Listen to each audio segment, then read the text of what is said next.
My sister abandoned her son 10 years ago, leaving him on my doorstep with nothing but a dirty diaper and a sticky note. I raised him alone on a nurse's salary, sacrificing my 20s to buy his asthma medication. At 16, he built a $4.2 million app on a cracked iPad. Then she came back. She pulled up in a Porsche with a high-powered lawyer claiming his money in custody. I panicked. Our lawyer said we might lose everything because I never legally adopted him. But my nephew just calmly whispered, "Let her talk, auntie, she has no idea what she just walked into." My name is Jasmine, and at 35 years old, I feel like I have lived 3 lifetimes.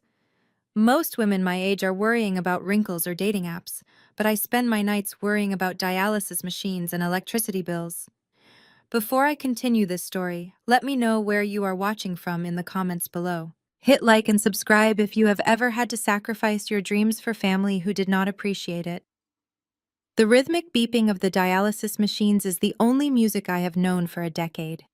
It was 5:30 in the morning at the Atlanta Community Clinic, and the smell of antiseptic could not quite cover the scent of bodily fluids. My back screamed in protest as I bent down to clean up the floor next to Mr. Henderson's chair. He was 80 years old and confused, apologizing profusely for the mess, but I simply patted his hand and told him it was okay. I stripped off my latex gloves and threw them into the biohazard bin with a heavy sigh that rattled in my chest. My shift had technically ended 30 minutes ago, but we were short-staffed as always. I caught my reflection in the dark window of the clinic entrance. The woman staring back at me did not look 35. She looked 50. There were deep purple bags under my eyes that no amount of drugstore concealer could hide, and my hair was pulled back in a messy bun that hadn't been washed in 2 days. I walked to the locker room and opened my purse. My hands trembled slightly from low blood sugar as I pulled out my wallet. I did not need to count the bills to know what was in there, but I did it anyway just to punish myself. 2 $10 bills and one 20, $40. That was all I had to last me and a growing teenage boy until next Friday. I walked out into the humid Atlanta morning air.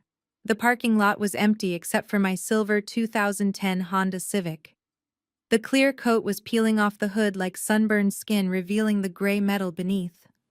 I got in and turned the key. The engine sputtered and coughed a dry hacking sound that made my stomach tighten into a knot. "Please do not die on me today," I whispered to the dashboard, petting the steering wheel like it was a living thing. Finally, it roared to life with a rattle that shook the entire frame. As I pulled out onto the highway, my phone buzzed on the passenger seat. I glanced at the screen and felt a cold stone drop into my gut. It was a text from my landlord, Mr. Lowry. "Rent is going up $150 next month. Market rates are rising in Decatur. If you cannot pay, let me know by the 1st so I can list the unit." Tears pricked my eyes, but I blinked them away aggressively. I did not have the luxury of crying. Crying would not pay the rent. Crying would not fix the transmission that slipped every time I went over 40 miles per hour. I thought about the last 10 years as I drove. When I was 25, I had a full scholarship to nursing school in Chicago. I had a boyfriend named Marcus who wanted to travel the world with me. Then one morning, I opened my door and found a baby carrier. Bianca, my younger sister, had left Devin there. She left a note saying she was too young and too beautiful to be tied down. She went to Hollywood to be a star. I stayed in Atlanta. I dropped out of the full-time program and took night shifts to pay for formula. I lost Marcus. I lost my 20s. And now at 35, I was about to lose my apartment. I pulled into the driveway of our small duplex. The grass was overgrown because the lawnmower had broken 2 weeks ago, and I could not afford the repair part. I took a deep breath, putting on my brave face before unlocking the door. I could not let Devin see me scared. He was a good kid, a quiet kid. He spent all his time on the computer I bought him from a pawn shop 3 years ago. "Devin," I called out, dropping my keys in the bowl. I brought some leftover sandwiches from the clinic cafeteria. Devin was sitting at the small kitchen table. He was wearing the same oversized gray hoodie he always wore to hide his skinny frame. In front of him was his iPad. The screen was cracked in the corner, a spider web of glass that I had promised to fix 6 months ago but never had the money for. He did not look up when I came in. He just stared at the screen, his eyes moving rapidly behind his thick glasses. "Dee," he said quietly, using the nickname he had given me when he was a toddler. "You need to quit your job." I laughed, a dry, humorless sound as I kicked off my shoes. "I wish I could baby, but Mr. Lowry just raised the rent. We might have to move to the smaller apartment complex on the south side." "No, Dee, listen to me." Devin stood up. He was tall for 16, lanky and awkward. He turned the iPad around so I could see it. "Read this." I squinted at the bright screen. It was an email. The logo at the top was a blue globe, Tech Global Ventures. I scanned the text, but the words blurred together until I saw the numbers. They were bolded in the middle of the paragraph. "We are pleased to confirm the acquisition of the reconnect platform. Total valuation, $4.2 million. I stared at the number. The zeros seemed to dance on the cracked screen, mocking me. 1, 2, 3, 4, 5, $4,200,000.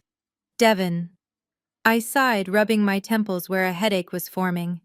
"Baby, I told you not to click on those spam links. Nobody is giving away $4 million. It is a scam. They just want your social security number so they can steal your identity." "It is not a scam, Dee." Devin's voice was steady. He tapped the screen, opening a banking app. "Look at the pending transfer." I looked. There it was.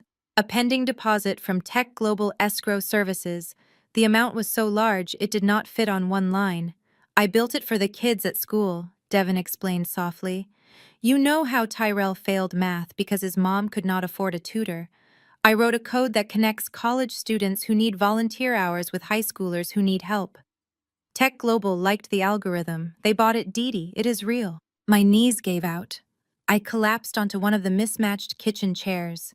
I looked at my hands. These hands had changed thousands of diapers. These hands had scrubbed floors. These hands had counted pennies for 10 years. $4 million, I whispered. The fear hit me before the joy. It was a terrifying amount of money. It was enough money to fix the car, enough to buy the apartment complex, enough to make all the pain go away. But it was also enough to destroy us. "We have to be careful, Devin," I said, my voice trembling. "Nobody can know. If people find out we have this kind of money, dangerous people will come. We are just two people in a duplex. We are targets." Devin nodded. "I know, Dee. I only told you. I want to buy you a house. One with a garden so you do not have to work nights anymore." Tears finally spilled over my cheeks. I reached out and grabbed his hand. His fingers were long and slender, not rough and calloused like mine. "I did not save you, Devin," I sobbed. "You saved me." "You?" We sat there in the silence of the kitchen, the cracked iPad glowing between us like a holy grail. For the first time in 10 years, I felt the heavy weight on my shoulders lift just a fraction. I thought about the $40 in my wallet and almost laughed. We were going to be okay. Then we heard it. The sound of an engine outside, not the sputtering cough of my Honda or the heavy rumble of the neighbor's truck. This was a low, powerful purr, a sound that smelled like money. I wiped my eyes and stood up, walking to the front window. I pulled back the cheap yellow curtain and looked out. Parked right behind my rusted Civic was a car that looked like a spaceship. It was a black Porsche Cayenne, brand new and gleaming under the morning sun. The windows were tinted dark so I could not see inside. "Who is that?" Devin asked, coming up behind me. I felt a cold shiver run down my spine, a primal warning that danger was near. I watched as the driver's door opened. A man stepped out. He was older, white, wearing a suit that probably cost more than my car. He adjusted his silk tie and walked around to the passenger side. He opened the door, and a woman stepped out. I stopped breathing. She was wearing oversized sunglasses and a white designer jumpsuit that looked ridiculous on our cracked sidewalk. Her hair was perfectly styled in beach waves. She looked at our peeling front door and wrinkled her nose in disgust. Then she took off her sunglasses and looked right at the window where I was standing. Even from this distance, I could see the blue eyes that matched Devon's.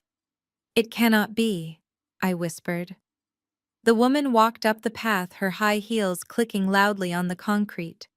She did not look like the scared 22-year-old who had run away 10 years ago. She looked like a predator. The doorbell rang. It was not a polite ring. It was a long, demanding press that echoed through the small house. I turned to Devon. "Go to your room. Take the iPad. Do not come out until I tell you." Bianca stepped into our living room, and suddenly the small space felt microscopic. She was followed closely by the man in the suit, whose name I would soon learn was Todd. The air in our duplex changed instantly. The familiar scent of lemon pledge and old carpet was violently replaced by a cloud of heavy floral perfume and expensive cologne. It was the smell of money, aggressive and suffocating. Bianca looked around the room, her eyes lingering on the water stain on the ceiling and the mismatched throw pillows I had bought from a thrift store. She did not say a word, but her expression screamed judgment. She looked like a swan that had been forced to land in a muddy puddle. Devon was still standing by the kitchen table, holding his cracked iPad against his chest like a shield. He looked terrified. Not the kind of terrified you feel when you see a monster, but the kind you feel when a stranger tries to touch you. And that is exactly what happened. Before I could even move, Bianca lunged forward. "Oh, my sweet baby boy," she cried out, her voice cracking with an emotion that sounded rehearsed. She threw her arms around Devon, burying her face in his gray hoodie. I saw Devon stiffen. His arms stayed glued to his sides. He did not hug her back. He looked over her shoulder at me, his eyes wide with panic behind his thick glasses. It was a violation. She was touching him with hands that had not held him since he was 6 years old. "I missed you so much," she sobbed, pulling back to look at his face. "Look at you. You are so tall. You look just like me. I am so sorry, Devon. I am so sorry I lost you." That word hit me like a physical slap. Lost. I stepped forward and gripped Bianca's shoulder, pulling her back with a force that surprised even me.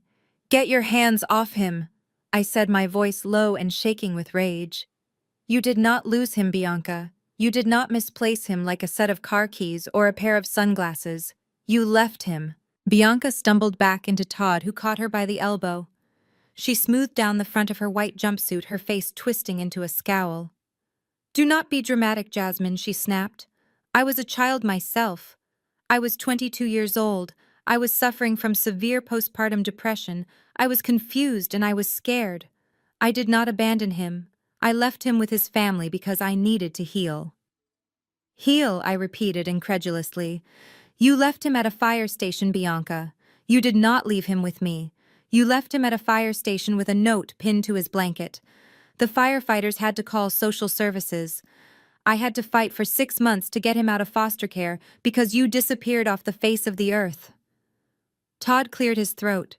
It was a sharp, authoritative sound that cut through our argument. He stepped forward, placing himself between me and my sister. He was tall, with gray hair and cold eyes that assessed everything in the room with the detachment of a shark looking at a wounded seal. "Let us calm down," he said, his voice smooth and condescending.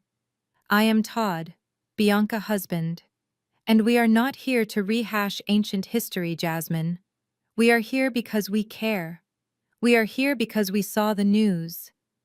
He reached into his jacket pocket and pulled out a gold-embossed business card.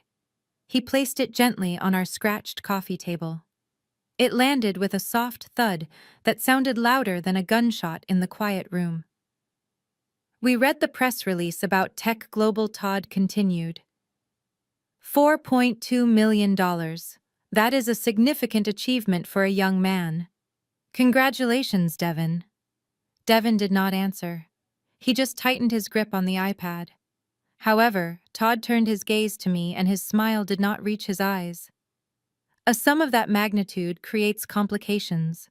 Legal complications, tax implications, management fees. It requires a level of sophistication that, quite frankly, this environment does not suggest. He gestured vaguely at my peeling walls and the worn-out linoleum floor. What are you saying? I asked, feeling my heart hammer against my ribs. I am saying that a minor cannot legally manage $4 million, Todd said. He needs a guardian with financial experience, a guardian who can protect his interests. I am his guardian, I said, stepping in front of Devin. I have raised him for 10 years. I sign his report cards. I pay for his asthma inhalers. I am the only mother he knows. But you never adopted him, did you? Todd asked softly. The question hung in the air, sucking the oxygen out of the room. I felt the blood drain from my face. It is a matter of public record, Jasmine, Todd said, shrugging slightly. We checked before we came.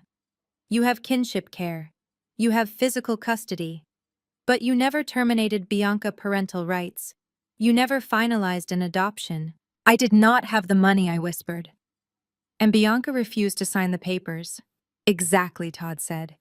Which means legally Bianca is still his mother. She still has rights. And now that she is financially stable and mentally recovered, she wants to exercise those rights. Bianca stepped forward again. She had stopped crying.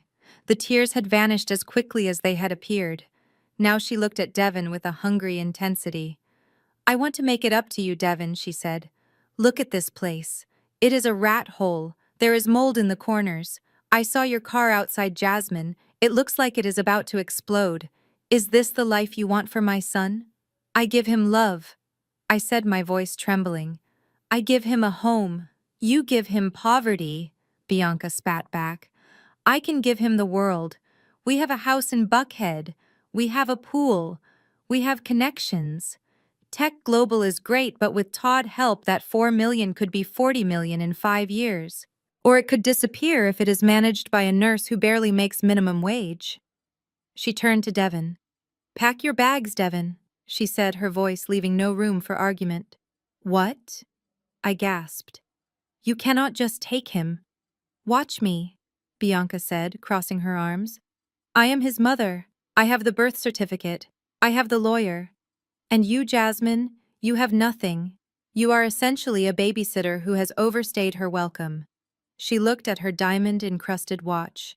We have a dinner reservation at 7. Devin, go get your things. Do not bring the clothes, they look like rags. Just bring your laptop and that iPad. We will buy you a whole new wardrobe tomorrow. Devin looked at me. His eyes were terrified, pleading with me to do something. But I was frozen. The logic of the law, the weight of their wealth, and the sudden violence of their return had paralyzed me. I stood there in my nursing scrubs, smelling of antiseptic and exhaustion, while my sister in her designer jumpsuit dismantled my entire world in less than 5 minutes. I am taking my son home, Bianca said, reaching for Devin's arm again. Right now. And Jasmine, if you try to stop us, Todd will have the police here for kidnapping charges faster than you can blink. So be a good sister and step aside. Get out of my house. The words tore out of my throat, raw and desperate. I pointed a trembling finger at the door, my other hand still shielding Devin, who was pressed against the kitchen wall. Get out before I call the police. Todd did not flinch. He did not look angry. He simply reached into the breast pocket of his expensive Italian suit and pulled out the latest model iPhone. He looked at me with a pitying smile that made my skin crawl. That will not be necessary, Jasmine, he said calmly, unlocking his screen. I will save you the trouble.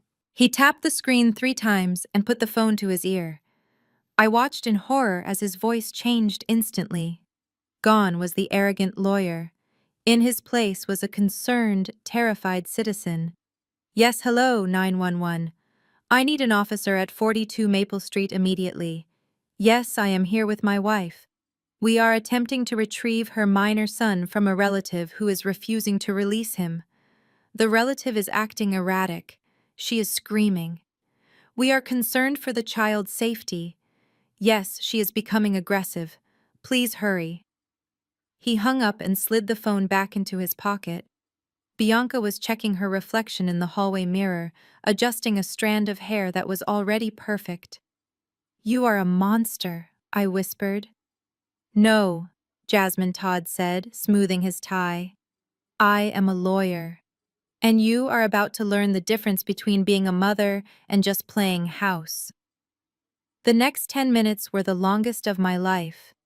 Devin did not move. He stood frozen by the refrigerator, his eyes darting between me and the door. I wanted to hug him to tell him it would be okay, but I was afraid that if I moved, Todd would twist it into something violent. So we stood in silence. The only sound was the humming of the old refrigerator and the distant siren that was getting louder and louder. When the red and blue lights flashed through our thin curtains, my heart stopped. Two officers walked up the path. One was older with a tired face, the other looked like a rookie. Todd opened the door before they could knock. "Thank God you are here, officers," he said, extending a hand. "I am Todd Harrison. This is my wife, Bianca. We are the parents." The older officer looked around the room, taking in the scene. Me in my scrubs looking disheveled and exhausted, Devin in his hoodie looking terrified, and Todd and Bianca looking like they had just stepped out of a magazine photo shoot. "What seems to be the problem here?" the officer asked. "This woman," Todd pointed a manicured finger at me. "This woman is refusing to return our son to our custody. We came here peacefully to discuss a transition plan, but she became violent. She threatened us." "That is a lie," I screamed, stepping forward. The rookie officer put a hand on his holster, and I froze. "Ma'am, step back," the older officer said firmly. "Officer, please," I said, my voice shaking. "Do not listen to him. She abandoned this boy 10 years ago. She left him on this doorstep in a baby carrier. I have raised him. I have fed him. I am his mother." The officer looked at Bianca. "Is this true, ma'am?" Bianca let out a small, orchestrated sob and leaned into Todd. "I was young, officer. I was sick. I asked my sister to watch him until I got better. But when I came back, she wouldn't let me see him. She kept him from me. And now that I am well, I just want my baby back." "She is lying," I yelled. "Ask the neighbors. Ask the school. She hasn't called in 10 years.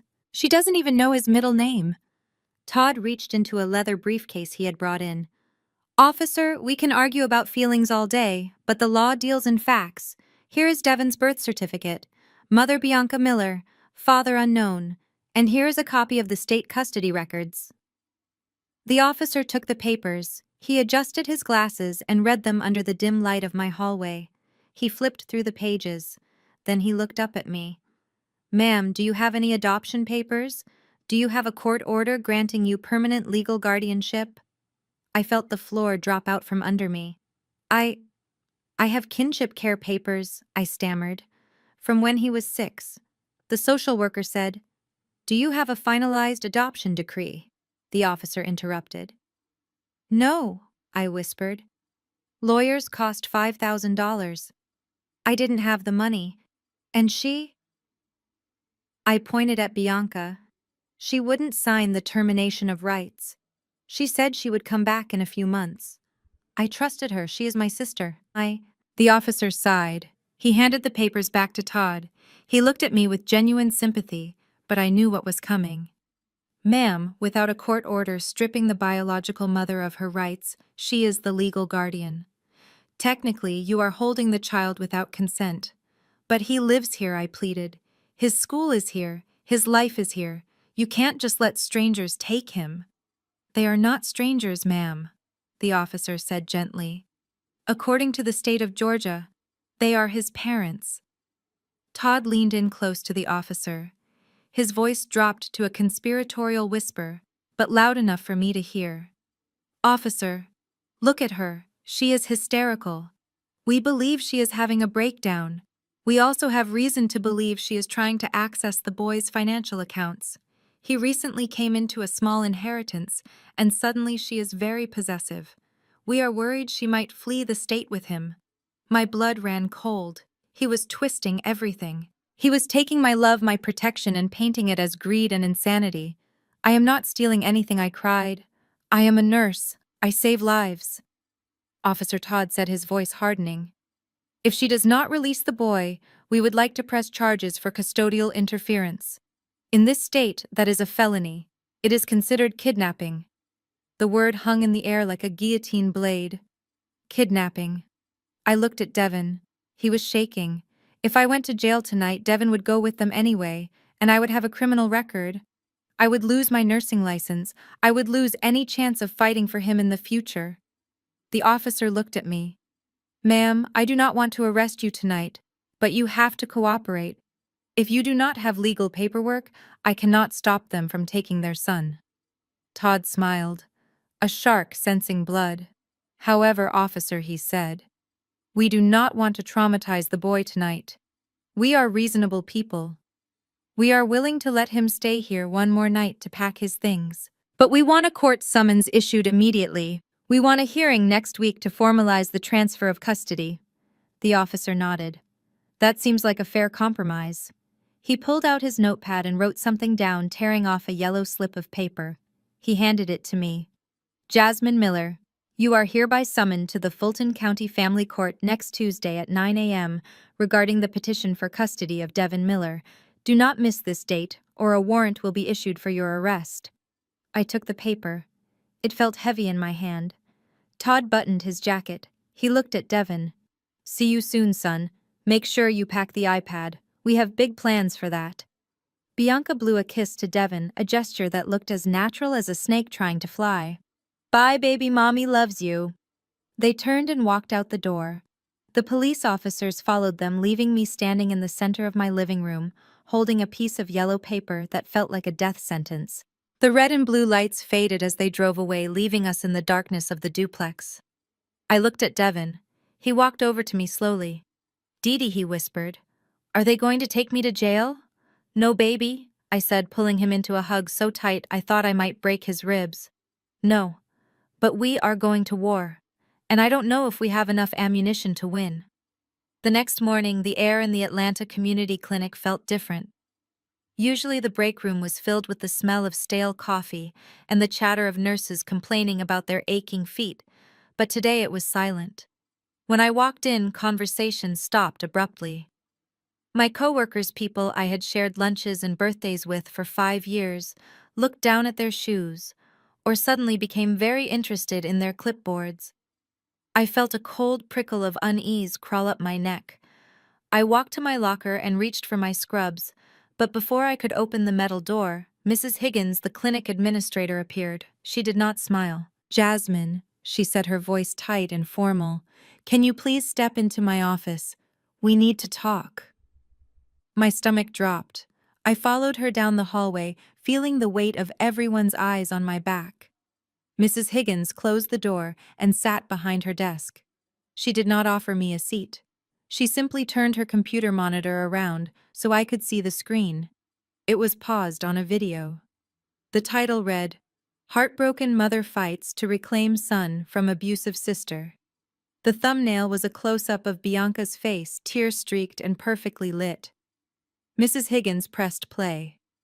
I watched in horror as my sister performed the greatest acting role of her life. She was sitting on a beige sofa in what looked like a therapist's office holding a tissue. "I was 22, she said, her voice trembling. "I was suffering from severe postpartum psychosis. I didn't know who I was. I asked my sister Jasmine for help. I asked her to watch my baby for a few weeks while I sought treatment. But when I came back, she refused to open the door. She told me I was unfit. She told me if I ever came back, she would call the police. She took advantage of my mental illness to steal my son." "Liar," I whispered at the screen, my hands balling into fists. "She is lying. She left him at a fire station. There is a police report." Mrs. Higgins paused the video. She looked at me with a mixture of pity and disappointment. "Jasmine, this video has 2 million views. It is trending on Twitter. People are calling the clinic. They are leaving 1-star reviews saying we employ a kidnapper. We have reporters camped out in the parking lot. But it is not true." I pleaded, tears stinging my eyes. "You know me. You know I have raised Devin alone. I know what I see on the news," Mrs. Higgins said. "And right now, the narrative is that you are keeping a mother from her child. The board is worried about liability. We handle vulnerable patients, Jasmine. We cannot have this kind of controversy attached to our brand." She slid a piece of paper across the desk. It was a suspension notice. "We are placing you on administrative leave without pay pending the investigation," Mrs. Higgins said. "Please hand over your badge." I felt like I had been punched in the gut. Without pay. That meant $0. That meant the $40 in my wallet was all I had left in the world. I slowly unclipped my badge, the plastic rectangle that identified me as a healer, a helper, a productive member of society. I placed it on the desk. It felt like I was handing over my identity. I walked out of the clinic through the back exit to avoid the reporters. I sat in my car and turned on my phone. I had turned it off the night before to save battery. Immediately it began to buzz and ping like an angry hornet nest. Hundreds of notifications, strangers on Facebook sending me messages. "You are a monster, give the boy back." "Thief, kidnapper." Bianca had not just told a lie, she had weaponized the internet against me. She had turned the world into a jury, and they had already delivered the verdict. I drove home in a daze. Every car that passed me felt like a threat. Every person walking on the sidewalk looked like an enemy. When I got to the duplex, I locked the door and pulled the curtains tight. The house felt smaller than ever. It felt like a cage. I sat on the floor in the dark, trying to calculate how many days we could survive on peanut butter sandwiches and tap water. Then the front door rattled. I jumped, my heart hammering. But it was just the key turning in the lock. Devin walked in. I gasped. My sweet, quiet boy looked like he had been in a war zone. His gray hoodie was torn at the shoulder. His glasses were bent, sitting crooked on his nose, and his left eye was swelling shut, turning a sickening shade of purple and black. "Devin!" I screamed, scrambling to my feet. "Oh my God, baby, what happened?" I ran to the kitchen to get ice. My hands were shaking so bad I dropped the tray on the floor. I grabbed a bag of frozen peas and rushed back to him. I pressed it gently against his eye. He winced but did not pull away. "Who did this to you?" I asked, my voice trembling with rage. "Tell me who did this." "It was Tyrell," Devin mumbled, looking at the floor. "Tyrell," I repeated. "Tyrell, your best friend. The boy you built the app for. The boy you helped pass math." "He saw the video," Devin said quietly. "He said his mom showed him. He said you are a kidnapper, Dee Dee.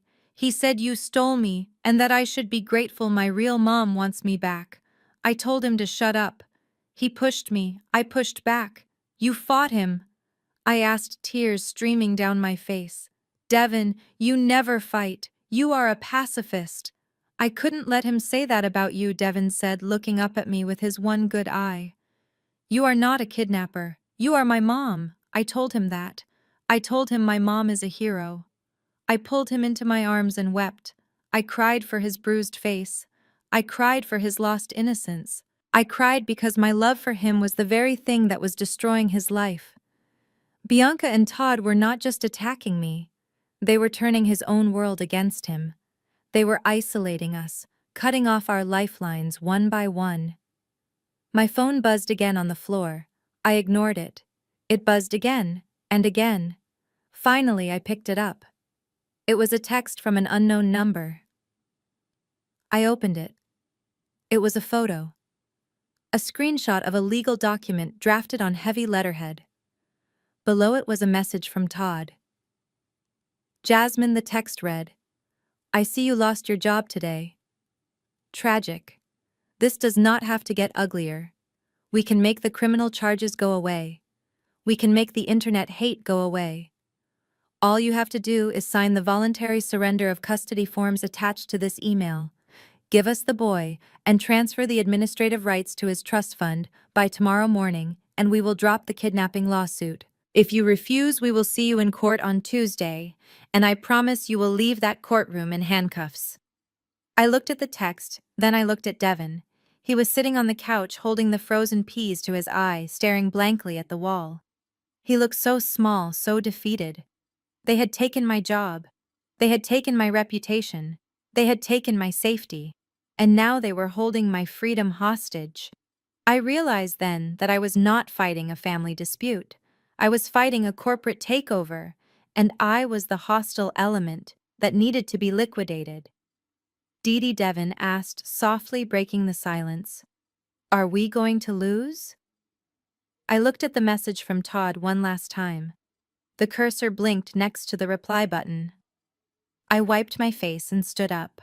I walked over to the window and peered through the crack in the curtains at the street where a black sedan had been parked for the last hour. No baby. I said, my voice cold and steady. We are not going to lose. But we are done playing by their rules. I went to the kitchen drawer and pulled out the old laptop I used for work. I blew the dust off the keyboard. Devon, I said. You told me that app is worth $4 million because of the code, right? Because of the back-end security. Yeah, Devon said, confused. Why? Because I need to know if you can break into something, I said. Todd sent me an email. And I think it is time we find out what else he is hiding in his digital closet. If they want to paint me as a criminal, let us show them what a real crime looks like. The fluorescent lights of the Fulton County Family Court hummed with a low, headache-inducing buzz that seemed to vibrate right through my bones.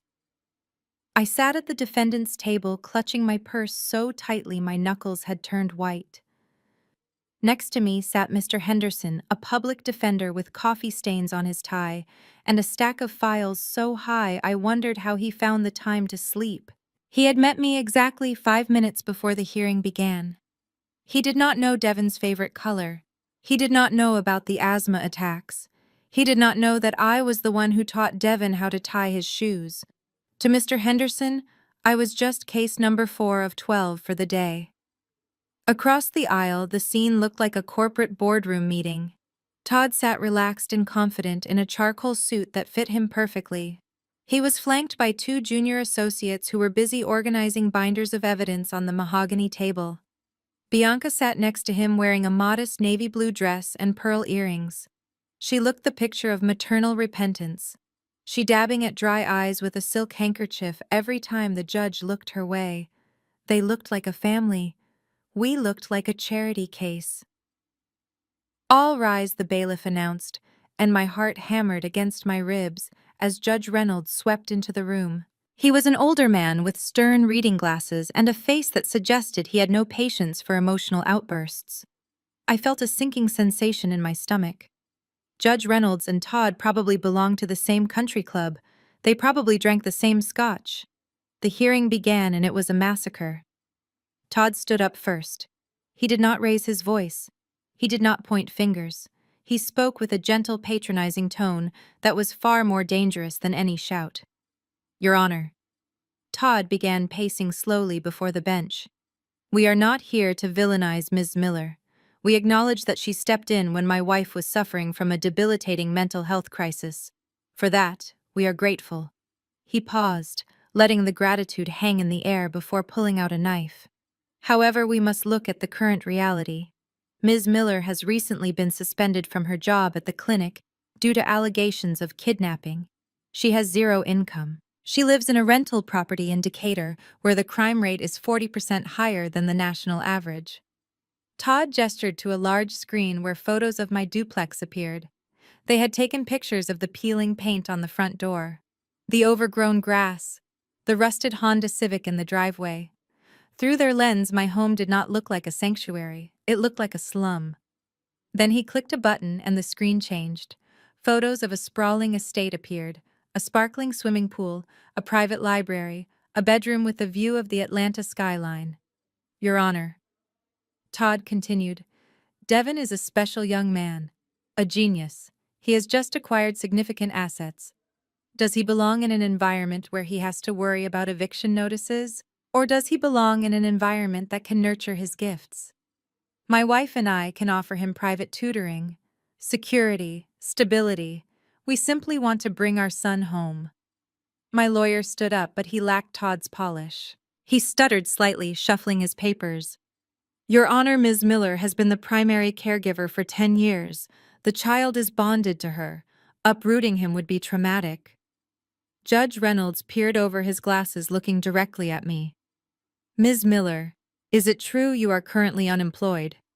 I stood up, my legs feeling like jelly. I was suspended.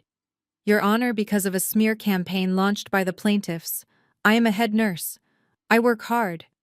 But you have no income right now, the judge interrupted. No, Your Honor, I whispered. And you have no legal adoption decree. No, Your Honor. The judge sighed. He took off his glasses and rubbed the bridge of his nose. He looked like a man who just wanted to get to his lunch break. In the eyes of the law, biological parents have a presumptive right to custody unless they are proven unfit, Judge Reynolds said. Mrs. Harrison has provided medical records showing she has recovered from her postpartum condition. She is married. She is financially stable. He banged his gavel and the sound echoed like a gunshot. I am granting a temporary custody order. In the interest of re-establishing the maternal bond, Devin Miller will reside with his biological mother and stepfather for a period of 2 weeks, starting immediately. A guardian ad litem will be appointed to assess the situation. We will reconvene in 14 days to make a final ruling. No, I gasped. Please, Your Honor. He doesn't know them. Order, the bailiff shouted, stepping toward me. I looked back at Devin. He was sitting on a bench in the back of the courtroom. He wasn't crying. He was just staring at his hands, picking at a loose thread on his hoodie. He looked so small, so resigned. The next 10 minutes were a blur of paperwork and instructions I could barely hear over the roaring in my ears. I was being erased.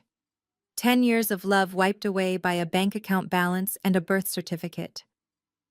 We walked out of the courthouse into the blinding afternoon sun. A black SUV was waiting at the curb with the engine running.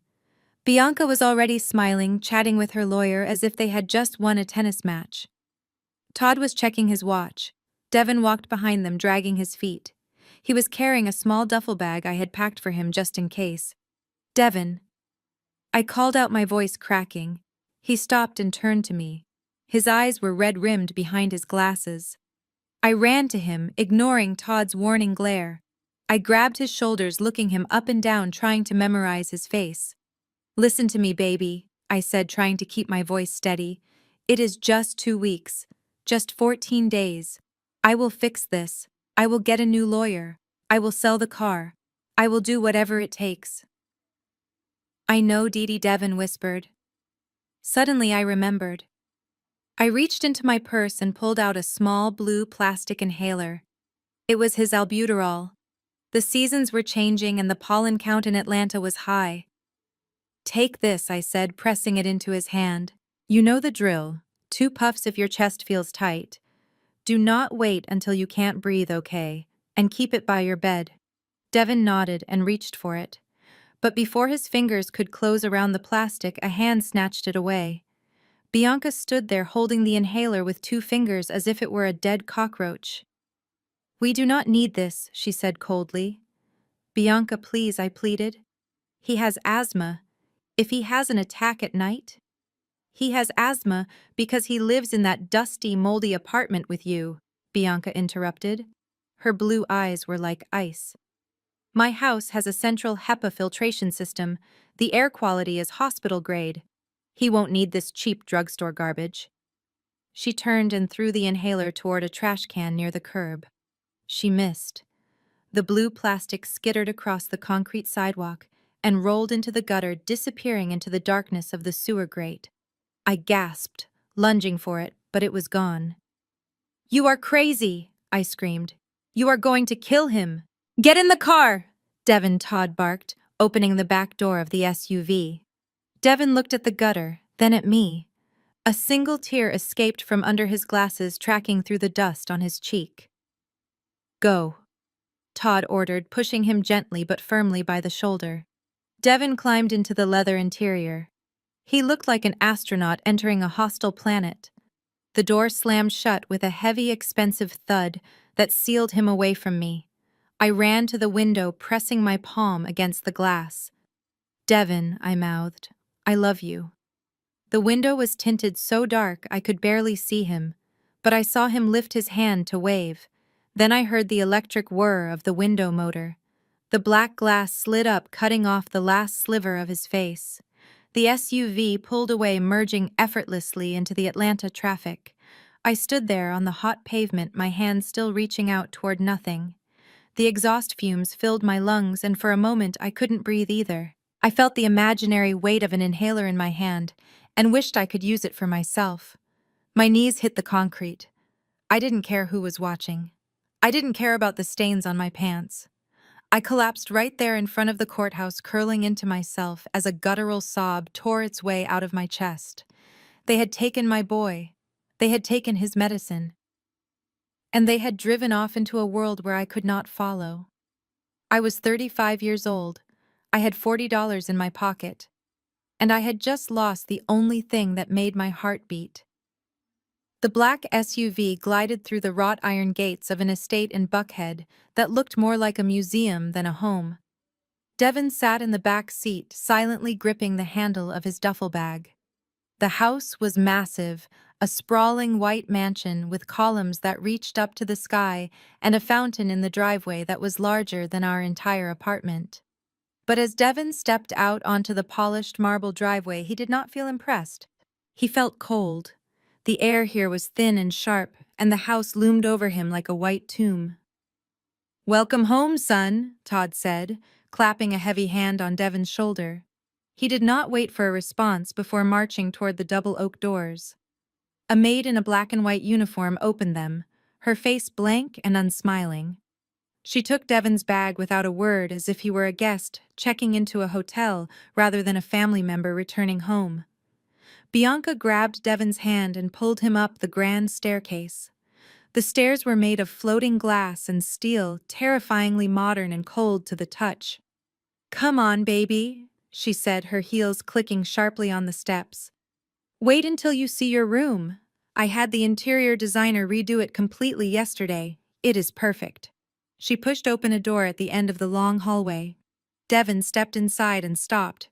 The room was bigger than our entire living room and kitchen combined. It had floor-to-ceiling windows overlooking a swimming pool that glowed blue in the twilight. But what caught Devin's eye was the desk. Sitting on a sleek black table was a computer setup that most kids only dreamed of. An Alienware Aurora gaming tower humming with blue LED lights, 3 curved monitors, and a professional streaming microphone.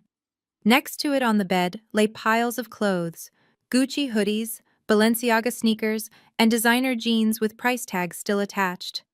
"Do you like it?" Bianca asked, watching his face closely for a reaction. "It is nice," Devin said, his voice quiet.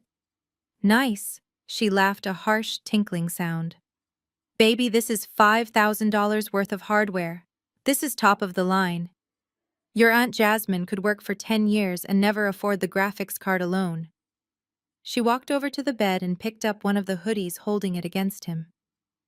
"We are going to throw away those rags you are wearing," she said, wrinkling her nose at his gray sweatshirt. "You are a Miller now. You need to look like you come from success, not a charity ward. Forget about the poverty Jasmine dragged you through. That part of your life is over. This is your level now." She didn't ask him if he was hungry. She didn't ask him how he felt. She just wanted him to look the part. "Dinner is at 7. Todd called from the hallway. "We have guests coming. Wear the black shirt."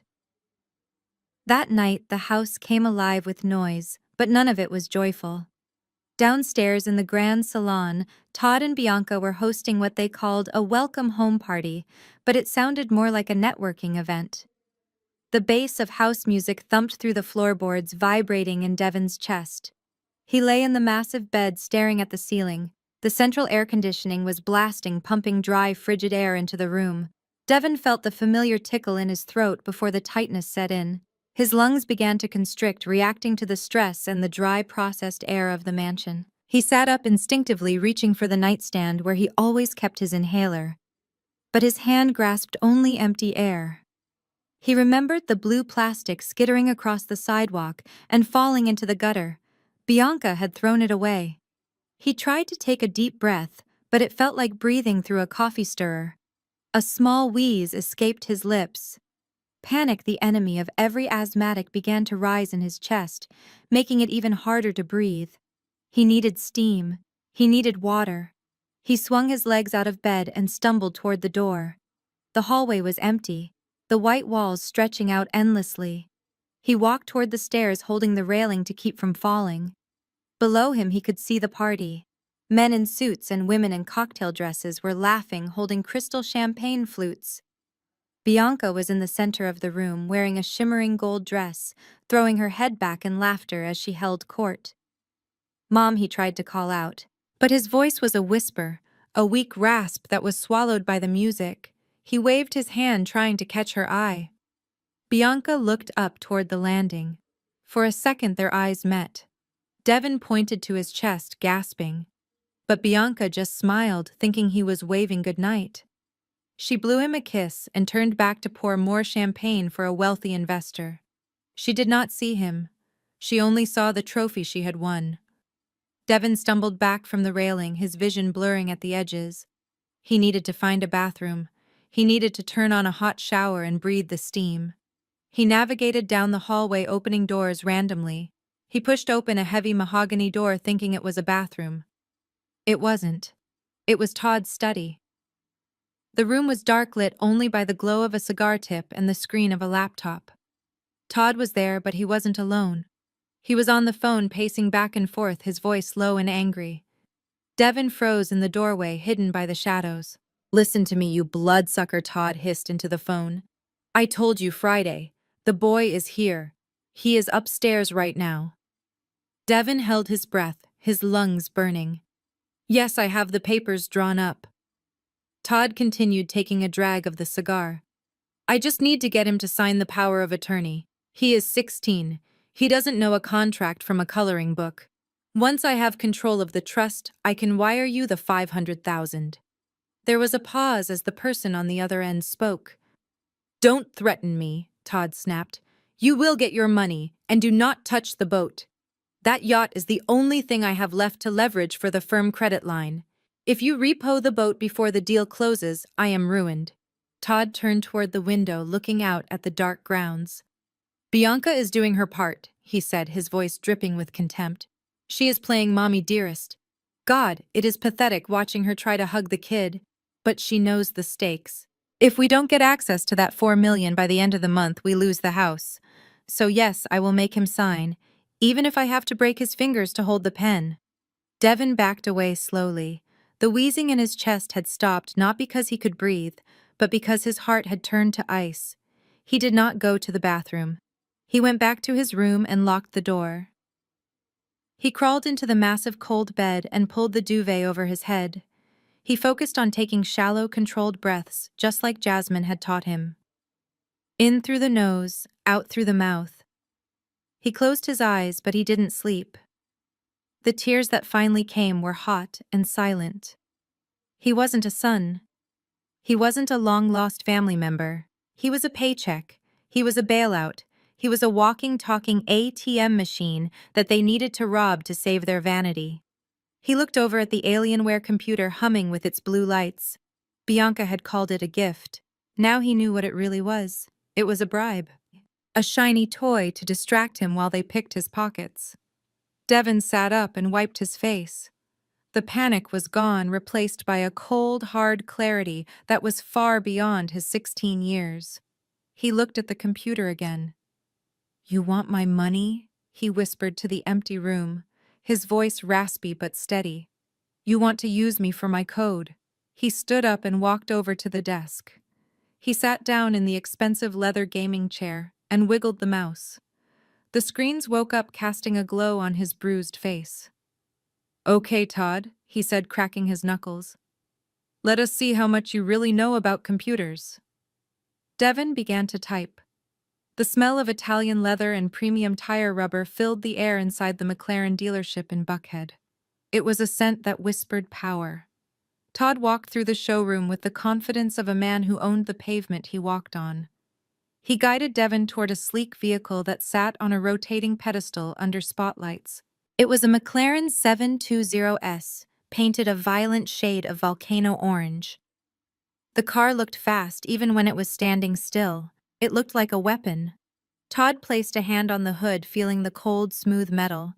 "Do you know what 0 to 60 in 2.8 seconds feels like, Devin?"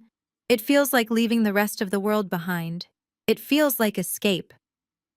Devin stood with his hands in the pockets of his new designer jeans. He looked at the car. It was beautiful. It was a machine of pure engineering perfection. "Do you like it?" Todd asked, his voice dropping to a conspiratorial whisper. "It is incredible," Devin admitted, his voice quiet. "It is yours," Todd said simply. Devin looked up sharply. His eyes widened behind his glasses. "What?" "I said it is yours," Todd repeated, flashing a winning smile. "Well, technically, you cannot drive it legally without an adult until you are 18. But I can buy it under the trust. We can keep it in the garage. I will take you to the track on weekends. I will teach you how to handle a beast like this." He put an arm around Devin's shoulders, squeezing tight. "Listen, son, you have a gift. That code you wrote, that brain of yours, it deserves to be transported in something that matches its value. You shouldn't be riding the bus. You shouldn't be sitting in the passenger seat of a rusted Honda Civic that smells like bleach and despair." Devin stiffened slightly at the mention of Jasmine's car. "Your Aunt Jasmine," Todd continued, steering him away from the car and toward the exit. "She is a good woman. I truly believe that. But she has what we call a poverty mindset. She thinks small. She saves coupons. She worries about the electric bill. People like that, they fear success. They fear money because they don't understand it." Todd opened the door of his own car and they got in. The drive to Todd's law firm was short. They went up in a private elevator that opened directly into a corner office with a panoramic view of the Atlanta skyline. The city looked like a circuit board from up here, vast and glittering. Todd sat behind his massive mahogany desk and gestured for Devin to sit. He opened a laptop and turned the screen around. It was filled with colorful charts and graphs that trended upward. "This is what I do," Todd said. "I make money grow. If you leave that $4 million in a standard savings account like Jasmine would probably do, inflation will eat it alive. In 10 years, it will be worth half of what it is today." He leaned forward, his eyes locking onto Devin's. "Jasmine wants to protect you, Devin. But her version of protection is a cage. She wants to keep you in that duplex. She wants to keep you small. Because if you get big, if you get rich, if you drive a McLaren, then you don't need her anymore. And that terrifies her." Devin looked down at his hands. "Is that why she is fighting you?" Todd nodded slowly, his face a mask of fake sympathy. "Jealousy is an ugly thing, son, even among family, especially among family. She sees your mother and me, she sees this office, she sees the life we can give you, and she feels like a failure. So she tries to drag you down to her level. She tries to guilt trip you. She tries to make you feel bad for wanting nice things." He slid a thick document across the desk. "This is a management agreement," Todd said. "It simply gives me the authority to invest your funds, to buy the car, to pay for the best colleges, to make sure that by the time you are 21, you are not just a millionaire, you are a tycoon." Devin looked at the paper. The legal jargon was dense and confusing. "You don't have to sign it now," Todd said, pulling the paper back slightly. "Take it home, read it, think about the car, think about the freedom, think about whether you want to be a nurse scraping by or a king making moves." Later that afternoon, the sun beat down on the pavement outside of North Atlanta High School. The heat radiated off the asphalt in shimmering waves. I stood by the chain-link fence, sweat trickling down my back. I had been waiting for 45 minutes.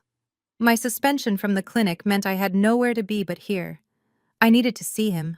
I needed to look into his eyes and remind him who he was. The final bell rang and the doors burst open. A flood of teenagers poured out, laughing and shouting.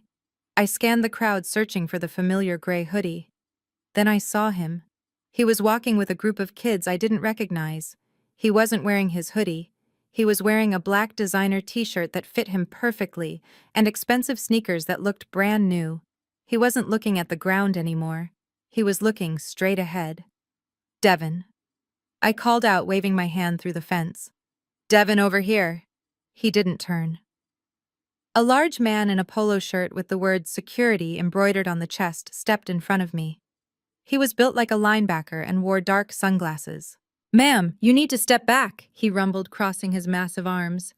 "I am his aunt," I said, trying to push past him. "I just want to say hello." "Devin. Devin, look at me." The security guard did not move. "Mr. Harrison has strict instructions, ma'am. No unauthorized contact. You are violating the temporary restraining order. Do I need to call the police again?" I ignored him. I jumped up, waving my arms. "Devin, please." Devin stopped. He was only 20 feet away. He turned his head slowly. The sun glinted off his glasses, hiding his eyes. He looked at me. He saw me standing there in my worn-out jeans and t-shirt, sweating and desperate, being held back by a hired goon. For a second I thought he would run to me. I thought he would drop his backpack and come back to the arms that had held him when he had chickenpox, the arms that had held him when he cried over his first heartbreak. But then a horn honked. The black SUV pulled up to the curb. The back door slid open automatically. Devin looked at the car. Then he looked back at me one last time. His expression was unreadable. It wasn't angry. It wasn't sad. It was cold. He turned his back on me. He walked to the car and climbed inside. The door closed with a soft, final click.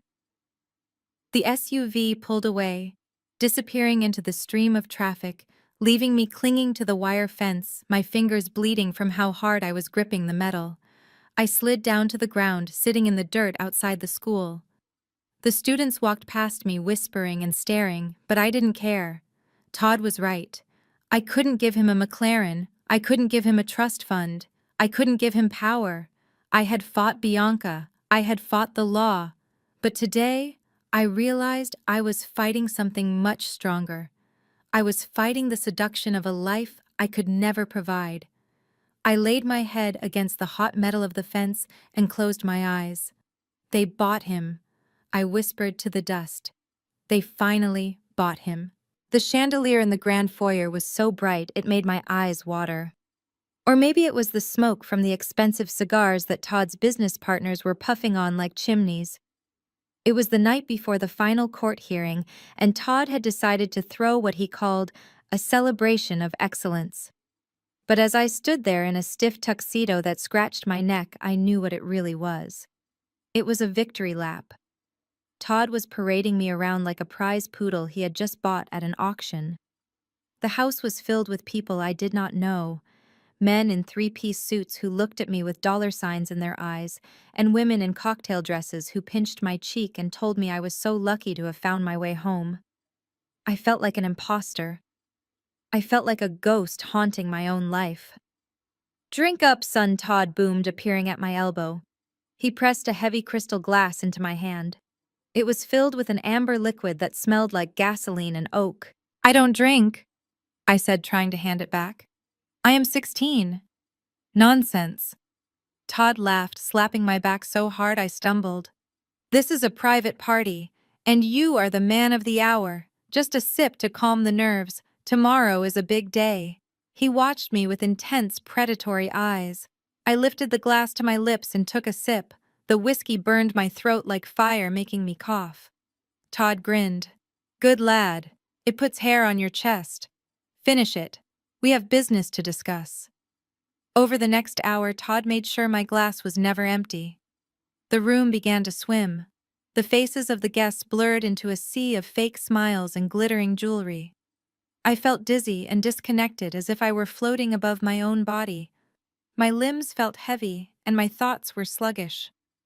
"Come with me," Todd said, guiding me firmly by the arm. He steered me away from the noise of the party down the hallway and into his study. The sudden silence of the room was jarring. He closed the heavy door, locking out the music and the laughter. "Sit down," Devin, Todd said, pointing to the leather chair in front of his desk. I sat down, sinking into the soft leather. The room was spinning slightly. I tried to focus on the desk lamp, but it kept drifting. Todd walked around the desk and opened a drawer. He pulled out a stack of papers, thick and bound with a metal clip. He dropped them in front of me with a heavy thud. Just a few formalities before tomorrow, Todd said, his voice smooth and reassuring. Since you are going to be living here permanently, we need to get you enrolled in the International Academy, best school in the state. And we need to set up your health insurance. He flipped the pages quickly, not giving me time to read the text. Sign here, and initial here. I squinted at the papers. The words were small and dancing on the page. I saw words like irrevocable trust and durable power of attorney and asset liquidation. This doesn't look like school papers, I mumbled, my tongue feeling thick in my mouth. Todd laughed, a short, sharp sound. It is just standard legal jargon, Devon. Liability waivers for the school rugby team. Insurance forms. Don't worry your pretty little head about it. That is what I am here for. I am the lawyer, remember. I read the boring stuff so you don't have to. He pressed a fountain pen into my hand. It was heavy, cold metal. Just sign at the bottom, he said. The door opened, and Bianca glided in. She smelled of champagne and expensive perfume. She walked over to me and placed her hands on my shoulders. Her touch was warm, but it felt suffocating. Is he signing the papers? She asked, looking at Todd. He is just about to. Todd said, his eyes fixed on the pen in my hand. Sign it, baby, Bianca whispered, leaning down so her lips brushed my ear. Once this is done, we can be a real family. No more courts, no more Jasmine drama. Just us. She ran her fingers through my hair. I was thinking we could go to Paris next week, she cooed. Just you and me. We can shop on the Champs-Élysées. We can eat croissants by the Eiffel Tower. You would like that, wouldn't you? Paris, I repeated. The words sounded like a dream. Yes, Paris, Bianca said. But we need to get this pesky paperwork out of the way first. Todd needs to send it off tonight so we can book the tickets. Do it for Mommy. I looked at the paper. The line for the signature was waiting. X marks the spot. X marks the end of my life with Jasmine. X marks the moment I become a product instead of a person. My hand shook. The tip of the pen hovered over the paper, leaking a tiny drop of black ink onto the white page. Paris sounds nice, I said, my voice sounding far away. It is magical, Bianca said, squeezing my shoulders. Just sign, Devon. I looked up at her. Her face was close to mine. Her blue eyes were bright and eager. She looked beautiful. She looked like the mother I had dreamed about when I was little. The mother I used to imagine would come back and save me. But then I remembered the inhaler in the gutter. I remembered the bruise on my eye. I remembered Jasmine counting quarters to buy me a pizza. Mom? I asked softly. Yes, baby, she said, smiling. I have a question. Todd sighed impatiently, checking his watch. Ask it later, Devon. We are on a schedule. No, I said, a sudden clarity cutting through the fog of the alcohol. I need to ask it now. I looked straight into Bianca's eyes. If we are going to be a family, I need to know something. Do you remember my birthday? The room went deadly silent. The ticking of the grandfather clock in the corner sounded like a bomb counting down. Bianca's smile faltered. Her eyes darted to the side, looking for an escape. She looked at Todd, but he was staring at her with cold fury. Of course I do, silly, she laughed nervously. It is in the fall, right? With the pumpkins. November. I stared at her. My heart broke for the final time. Not because she was wrong, but because she didn't even care enough to guess a specific date. My birthday is July 4th, I whispered. I was born on Independence Day. Jasmine used to say the fireworks were just for me. Bianca's face crumbled. She pulled back her hands, leaving my shoulders as if I burned her. Todd slammed his hand on the desk, making me jump. The glass of whiskey tipped over, spilling amber liquid all over the expensive leather blotter. Enough of this nonsense, Todd roared. His face was red, the veins in his neck bulging. The nice guy act was over. The shark was out. Sign the damn paper, Devon, he shouted, coming around the desk. You ungrateful little brat. We are offering you the world and you are testing us with trivia. Sign it or so help me God. I will make sure you never see that nurse again. I will bury her in so many lawsuits she will spend the rest of her life in court." He grabbed my hand, forcing the pen down toward the paper. His grip was painful, crushing my fingers. "Sign it," he spat. I looked at the paper. I looked at the ink spreading from the tip of the pen. I looked at Bianca, who was standing there clutching her pearls, watching her husband assault her son, and doing absolutely nothing to stop him. My hand was forced down. The metal nib touched the paper. I felt the friction of the pen against the document. I closed my eyes, and the screen of my mind went black. The heavy oak doors of courtroom 4B closed with a finality that sounded like a coffin lid slamming shut. The air inside was stale, recycled, and smelled faintly of floor wax and old desperation. I sat alone at the defendant table, clutching my purse so tightly that my fingers had gone numb. The empty chair beside me, where a high-priced lawyer should have sat, was a gaping hole in my defense. My public defender, Mr. Henderson, was currently shuffling through another file at the back of the room, clearly more interested in his next case than in saving my family. Across the aisle, the scene was entirely different. It looked like a coronation. Todd sat in the center, flanked by 3 junior associates who were busy organizing binders and whispering strategies. Bianca was next to him, wearing a demure black dress and a string of pearls, looking every inch the grieving mother who had been wronged. And there, at the end of the table, sat Devin. He was wearing the stiff suit they had bought him. He looked pale. His eyes were fixed on the wood grain of the table, and he did not look up when I whispered his name. "All rise," the bailiff bellowed. Judge Reynolds swept into the room, his black robe billowing around him. He took his seat at the high bench and looked down at us over his spectacles. He looked tired. He looked like a man who had already made up his mind before he even poured his morning coffee. "We are here to make a final ruling on the custody and guardianship of the minor Devin Miller," Judge Reynolds said, shuffling his papers. "Mr. Harrison, you may proceed." Todd stood up, buttoning his jacket with a confident snap. He walked to the center of the room, commanding the space with the ease of a man who owned the building. "Your Honor." Todd began, his voice smooth and resonant. "We believe this hearing can be concluded very quickly. Over the past 2 weeks, Devin has been reintegrated into his family home. We have provided him with a stable environment, medical care, and the educational opportunities he was previously denied." He walked back to his table and picked up a single sheet of paper. It was the document from the party, the one with the ink stain. Furthermore, Todd continued, holding the paper aloft like a trophy. "We have discussed the financial responsibilities associated with Devin's recent acquisition. Devin is a bright young man.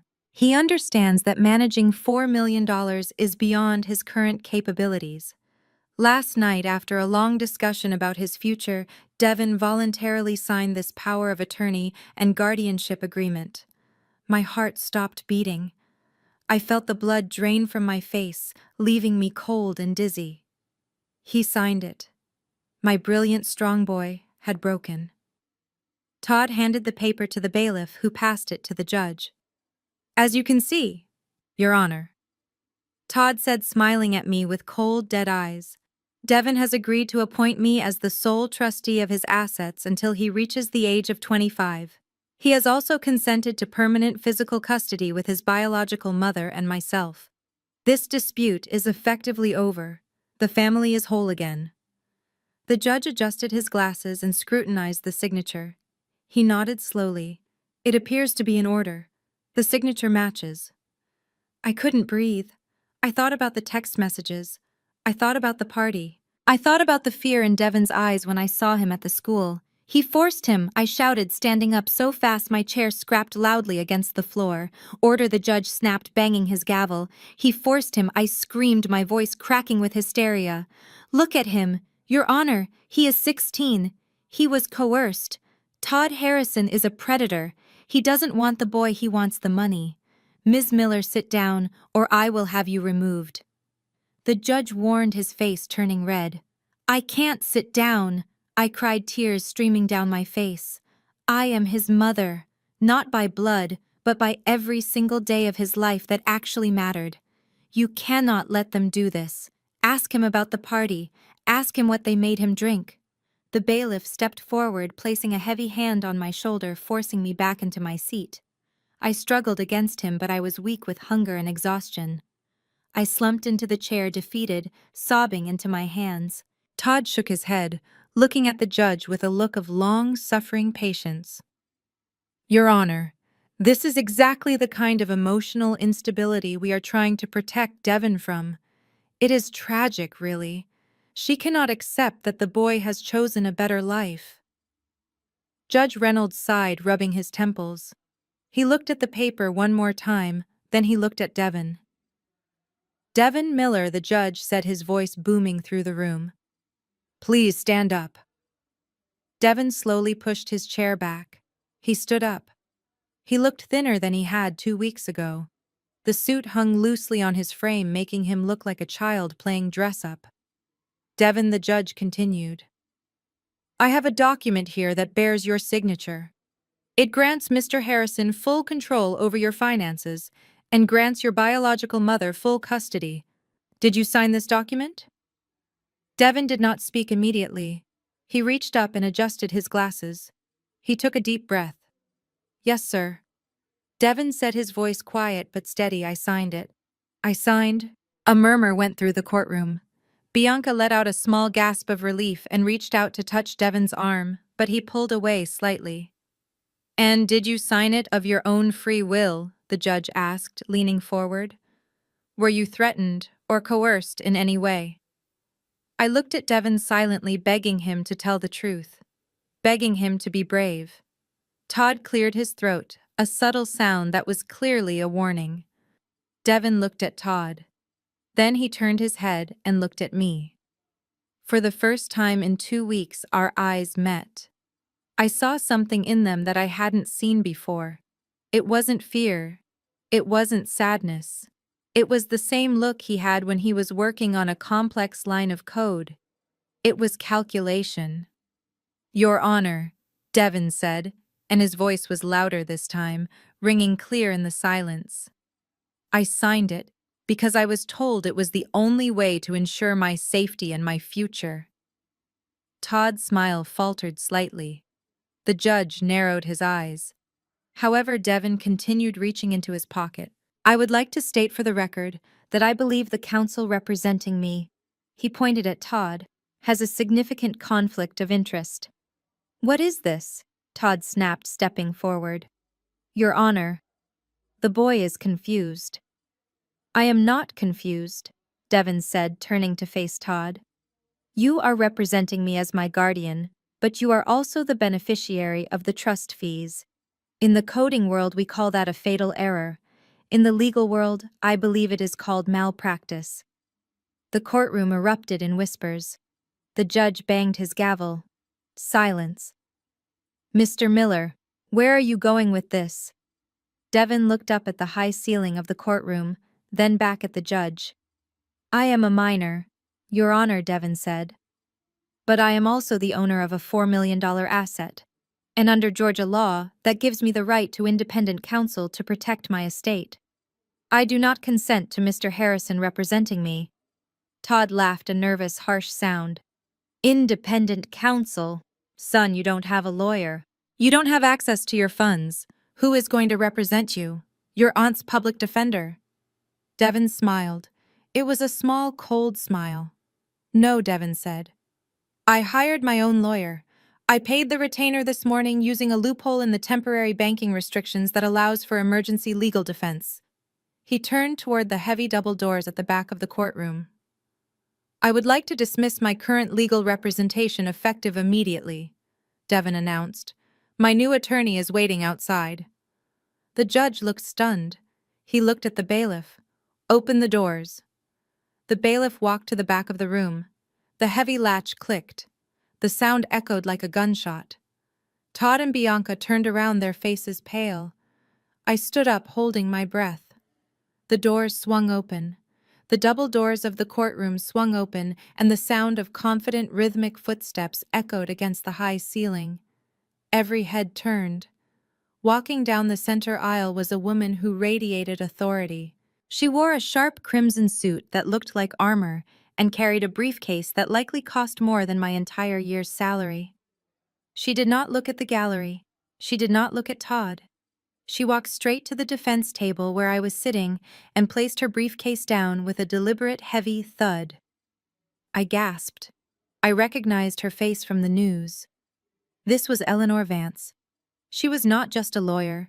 She was a legal legend in Atlanta known for taking on high-profile cases involving child exploitation and winning every single time. She was the kind of attorney that billionaires hired when they were in trouble. Ms. Vance turned to the judge. Your Honor, I apologize for the dramatic entrance. I am Eleanor Vance and I have been retained to represent the interests of Devin Miller and his estate. I have filed the necessary emergency motions with the clerk this morning. Todd stood up so fast his chair nearly tipped over. His face had gone from smug to pale in the span of 10 seconds. Equal metis. Objection! Todd stammered, pointing a shaking finger. This is ridiculous. The boy is a minor. He has no access to funds. He cannot retain counsel. Who is paying for this? Did you put her up to this, Jasmine? Ms. Vance turned to look at Todd. Her expression was one of mild amusement, as if she were watching a toddler throw a tantrum. Mr. Harrison, she said, her voice cool and crisp. My client paid my retainer fee this morning at 8 a.m. via a direct wire transfer from a holding account that was inadvertently left unfrozen during your hasty attempt to seize his assets. It seems in your rush to claim the $4 million you forgot to lock down the dividend subaccount.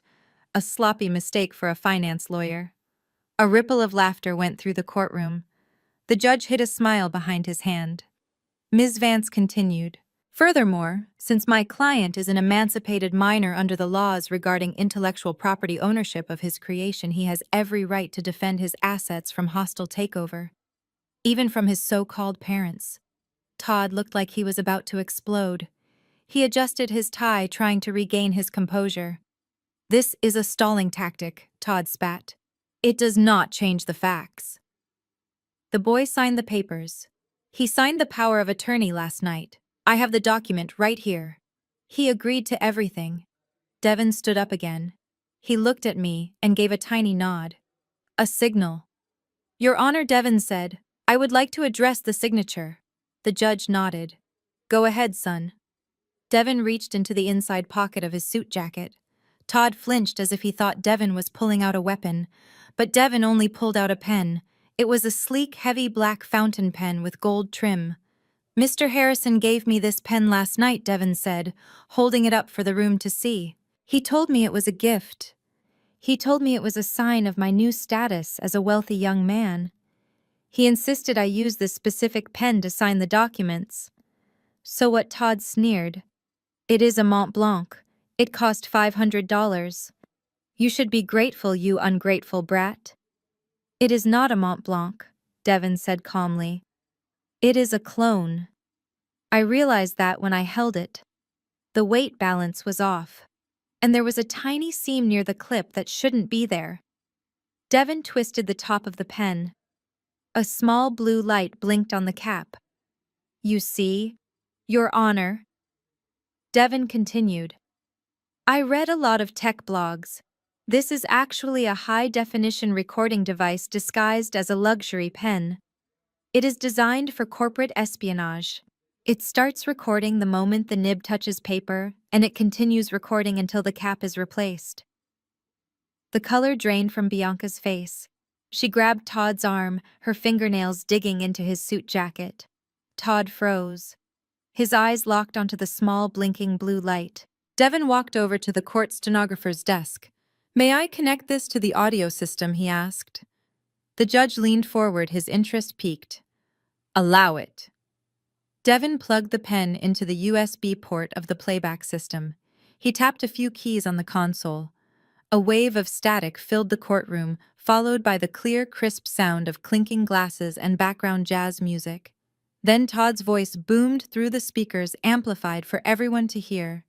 The recording started mid-conversation. Sign the damn paper, Devin, Todd's recorded voice shouted. You ungrateful little brat! We are offering you the world and you are testing us with trivia. Sign it or so help me God. I will make sure you never see that nurse again. I will bury her in so many lawsuits she will spend the rest of her life in court. I covered my mouth with my hand. Tears of relief sprang to my eyes. The jury looked shocked. But the recording was not over. There was the sound of scratching paper, the signature, then silence, then the sound of a door closing. The audio continued. It was Todd's voice again, but this time it was lower, conspiratorial. He was talking to Bianca. Finally, Todd said on the tape, "The little idiot signed it." "Is it done?" Bianca's voice asked, nervous and shaky. "It is done," Todd replied. "I will file the papers first thing in the morning. Once the judge stamps it, I am transferring the liquid assets to the offshore account in the Caymans. We will pay off the boat and the firm's debt by noon." "And what about Devin?" Bianca asked. "He thinks we are going to Paris." "Paris?" Todd laughed, a cruel, dark sound. "We are not going to Paris. I found a military boarding school in Alabama. They specialize in troubled youth, strict discipline, no internet access, and no visitors. We will drop him off on Monday. We tell everyone he is studying abroad. By the time he turns 18 and gets out, the money will be long gone, and we will be untouchable." The audio cut off. The silence in the courtroom was absolute. It was the kind of silence that happens after a bomb goes off. Every single person was staring at Todd and Bianca. Bianca was trembling violently, her hand over her mouth. Todd looked like he had been struck by lightning. "You monster!" I whispered into the silence. "You were going to lock him away." Todd suddenly slammed his fist onto the table, startling everyone. "Lies!" He screamed, his face turning a deep, violent shade of red. "This is a setup. That recording is fake." He pointed a shaking finger at Devin. "He is a computer genius, remember?" Todd shouted, looking wildly at the judge. "He made this up. He used AI. It is a deep fake. You can do anything with voice cloning these days." He took samples of my voice and typed out a script. "I never said those things. I love that boy. This is a high-tech frame job." The judge frowned. He looked at the pen, then at Todd. "It is true that technology can be manipulated, Mr. Harrison. This is a serious accusation." Devin stepped forward. He did not look angry. He looked bored. He looked like a teacher explaining a simple concept to a slow student. "I expected you to say that," Devin said, "because you don't understand how technology actually works. You only understand how to steal it." Devin turned to the judge. "Your Honor, a deepfake is a surface-level imitation. It creates a WAV file. But this is a hardware recording. If you look at the metadata encoded on the pen's internal drive, you will see the digital signature of the device itself. You will see the heat mapping of the audio sensor. And most importantly, you will see the continuous timestamp that matches the security camera footage from the hallway outside his study last night." Devin looked at Todd. "You can fake a voice," Devin said coldly. "But you cannot fake the encryption key of a physical device without rewriting the firmware, which takes days. This recording was created 12 hours ago. I haven't had the time or the equipment to forge it. It is raw audio, and it is admissible." Ms. Vance stepped in, her voice like a closing steel trap. "Your Honor, we request that the court take custody of this device immediately and submit it to the Forensic IT Department for verification. And in light of this evidence, which suggests conspiracy to commit fraud, embezzlement, and child endangerment, we move that Mr. Harrison be removed as guardian immediately." Todd looked around the room. He saw the disgust on the jury's faces. He saw the anger in the judge's eyes. He saw the bailiff moving casually toward the exit, blocking the path. He looked at Bianca, but she had pulled away from him, putting distance between them as if he were contagious. "It is a lie," Todd whispered, but the fight had gone out of his voice. He slumped into his chair, pulling at his collar, which suddenly seemed much too tight. The judge glared at Todd over his spectacles. "Mr. Bailiff, seize that pen," the judge ordered. "And Mr. Harrison, I suggest you do not leave the building. We are going to take a 1-hour recess to verify this evidence." If what I just heard is authentic, you will not be needing a custody lawyer. You will be needing a criminal defense attorney. Devin turned to me. He didn't smile. He just winked behind his thick glasses, and for the first time in 2 weeks I breathed. I really breathed. The air tasted like justice. The courtroom was in chaos. The forensic expert had just marched out with the spy pen sealing Todd's fate, but the drama was far from over. I watched as Bianca physically recoiled from her husband. She stood up and smoothed her black dress, her face twisting into a mask of horrified innocence. She looked at the judge with tears streaming down her face, and they looked so real that for a second, even I was confused. "Your Honor," Bianca sobbed, her voice trembling with perfect vibrato. "I had no idea. You have to believe me. I did not know my husband was planning to send my son away. I thought we were going to Paris. I thought we were finally going to be a family. Todd manipulated me, just like he manipulated Devin. I am a victim here too."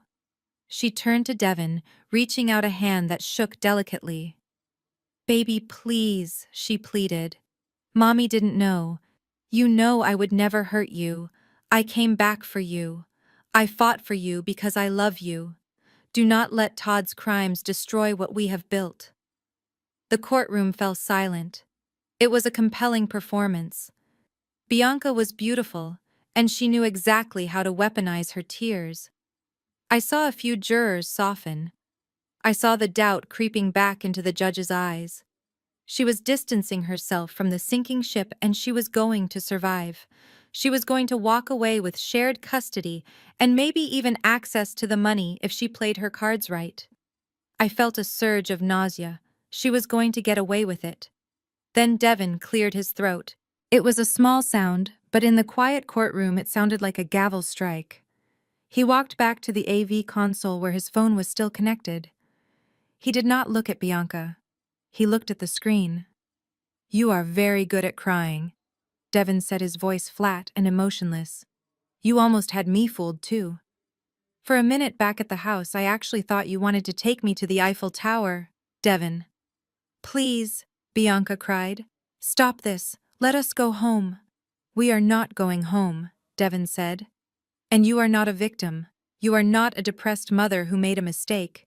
You are a businesswoman who made a bad investment 10 years ago and is trying to recoup her losses now." He tapped the screen of his phone. When I recovered my Aunt Jasmine's old email account to find the custody paperwork, I found something else Devin announced to the room. I found a backup folder from her old cloud storage. It contained all her voicemails from 10 years ago. He looked at me. "Dee Dee never told me this existed. She protected me from it. But I think it is time we all heard the truth about why you left." "Devin." "Stop!" Bianca shrieked, her mask slipping for the first time. Devin pressed play. The audio that filled the courtroom was not the voice of a scared young girl. It was the voice of a woman who sounded annoyed. It was the voice of someone complaining about a broken appliance, not a human being. The timestamp on the screen read June 4th, 2014. 3:15 a.m. "Jasmine, pick up the phone." The voice on the recording was unmistakably Bianca's, but it was harsh and slurring slightly. "I am done. Do you hear me? I am done with this thing." There was a sound of a baby crying in the background. My heart broke all over again, recognizing the sound of Devin's colicky wail from 10 years ago. "Listen to him." The recording continued. "He never shuts up. He is ruining my life, Jasmine. I haven't slept in 3 days. I have bags under my eyes. Do you know how much money I spend on my skin? I have a casting call in Los Angeles next week and I look like a zombie because of this parasite." I heard gasps from the jury box. Bianca stood frozen, her face draining of all color. "Come get him." The recording went on. "I mean it. I am leaving him on the porch. If you are not here in 20 minutes, I am putting him in the dumpster out back." "I am not joking, Jasmine. I am not ruining my body and my career for a mistake. Come pick up your trash or the garbage truck will get him in the morning." The recording ended with the violent sound of the phone being slammed down. The silence that followed was heavy and suffocating. It was the silence of absolute horror. I buried my face in my hands and sobbed. I remembered that night. I remembered the terror in my chest as I drove 90 miles an hour to get to her apartment, praying I wasn't too late. I remembered finding Devin in his carrier on the concrete steps, screaming his lungs out, while the house behind him was dark and empty. I had never told anyone the details. I had never told anyone about the dumpster threat. I wanted Devin to believe his mother was sick, not evil.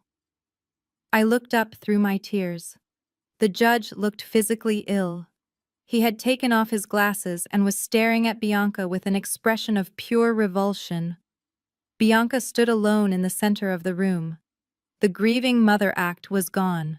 The victim card had been burned to ash. She looked naked in her cruelty.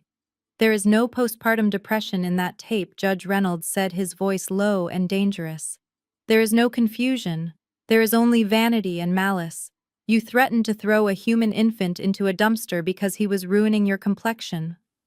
Bianca looked around the room frantically. She saw the disgust on every face. She saw Todd looking at her with shock, realizing that even he hadn't known the depth of her coldness.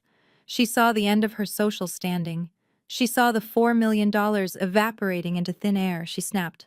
The transformation was instant and terrifying. Her face twisted into a snarl. Her hands curled into claws. She didn't look at the judge. She didn't look at Devin. She turned on me. "You bitch!" she screamed, lunging toward my table. The bailiff moved quickly, stepping in between us, but Bianca didn't stop screaming. She strained against his grip, spitting the words at me. "You set me up. You saved that tape. You kept it for 10 years just waiting for this moment, didn't you? You jealous, miserable cow." She wasn't crying anymore. She was roaring. "You stole him from me," she shrieked, her voice echoing off the walls. "I gave him to you to watch. I was going to come back when I was famous. But you turned him against me. You poisoned him. You made him hate his own mother." She pointed a shaking finger at Devin. "And you," she spat. "You ungrateful little brat. I gave you life. I gave you those blue eyes. You are nothing without me. You think you are so smart with your little computer. You belong to me. That money belongs to me. It is my compensation for carrying you for 9 months. It is my payment for the stretch marks." Bianca silenced the judge, bellowed, banging his gavel so hard I thought the handle would break. But she couldn't stop. The years of entitlement, the years of narcissism were pouring out of her like venom. "I should have thrown you in the dumpster," she screamed at Devin. "I should have done it. Then I wouldn't be here in this cheap court with these cheap people. I would be in Paris." The bailiff finally managed to handcuff her. He forced her down into her chair, but she kept trashing, fighting like a wild animal caught in a trap. I sat there trembling, not from fear, but from the sheer magnitude of the revelation. She had finally said it. She had finally admitted that Devin was not a son to her. He was a transaction. He was a regret. Devin stood still at the front of the room. He didn't look hurt. He looked relieved. He looked like someone who had been carrying a heavy backpack for 16 years and had finally set it down. He walked over to his phone and unplugged it. The screen went black, cutting off the connection to the past. "I think we have heard enough, Your Honor," Devin said calmly. Judge Reynolds looked at Bianca, who was now panting and glaring at the floor, her hair messed and her dignity gone. "I agree," the judge said. "I have heard more than enough." He turned to me. "Ms. Miller, I owe you an apology," the judge said softly. "And I believe the state of Georgia owes you a great debt." He picked up his gavel. "Mr. Harrison and Mrs. Harrison, you came into my courtroom seeking guardianship. You claimed you wanted to protect this boy. Instead, you have provided the court with irrefutable evidence of your own moral bankruptcy."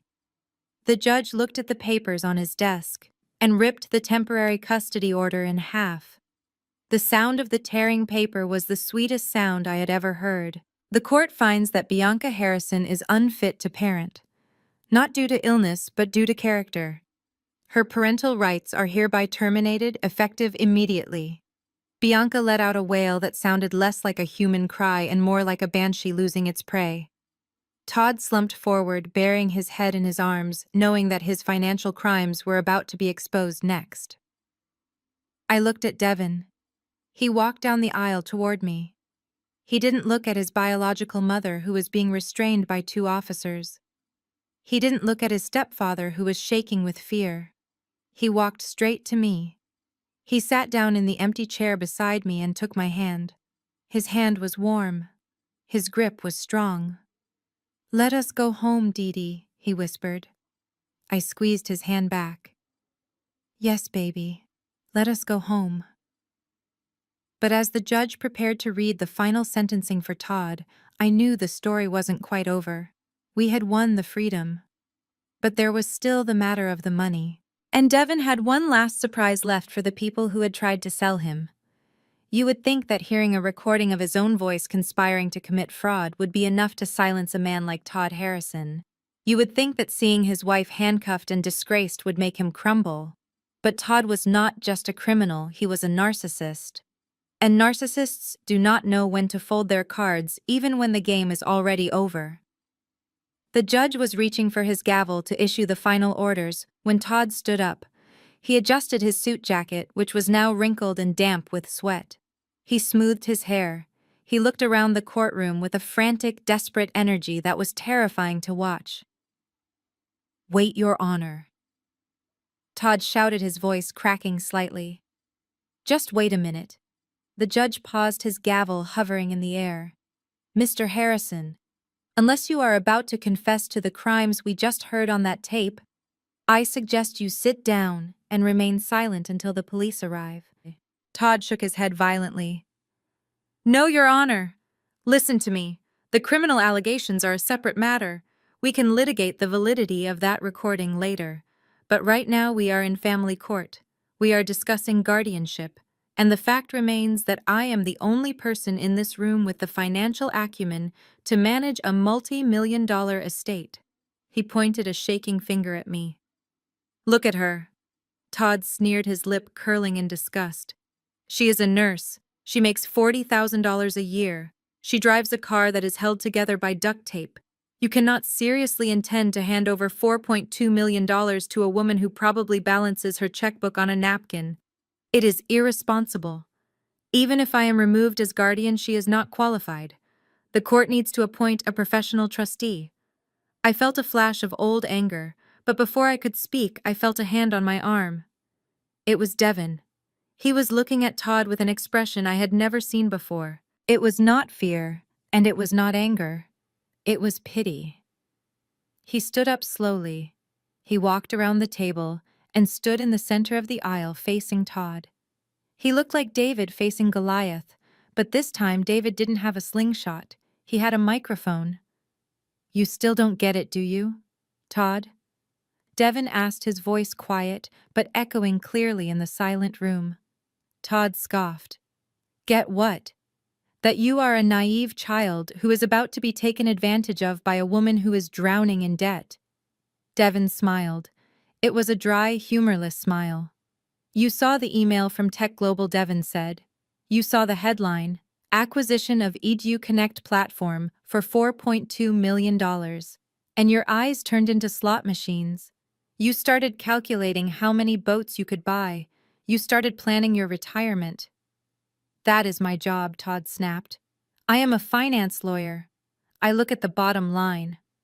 "But you are a bad lawyer," Devin said, "because you didn't read the contract.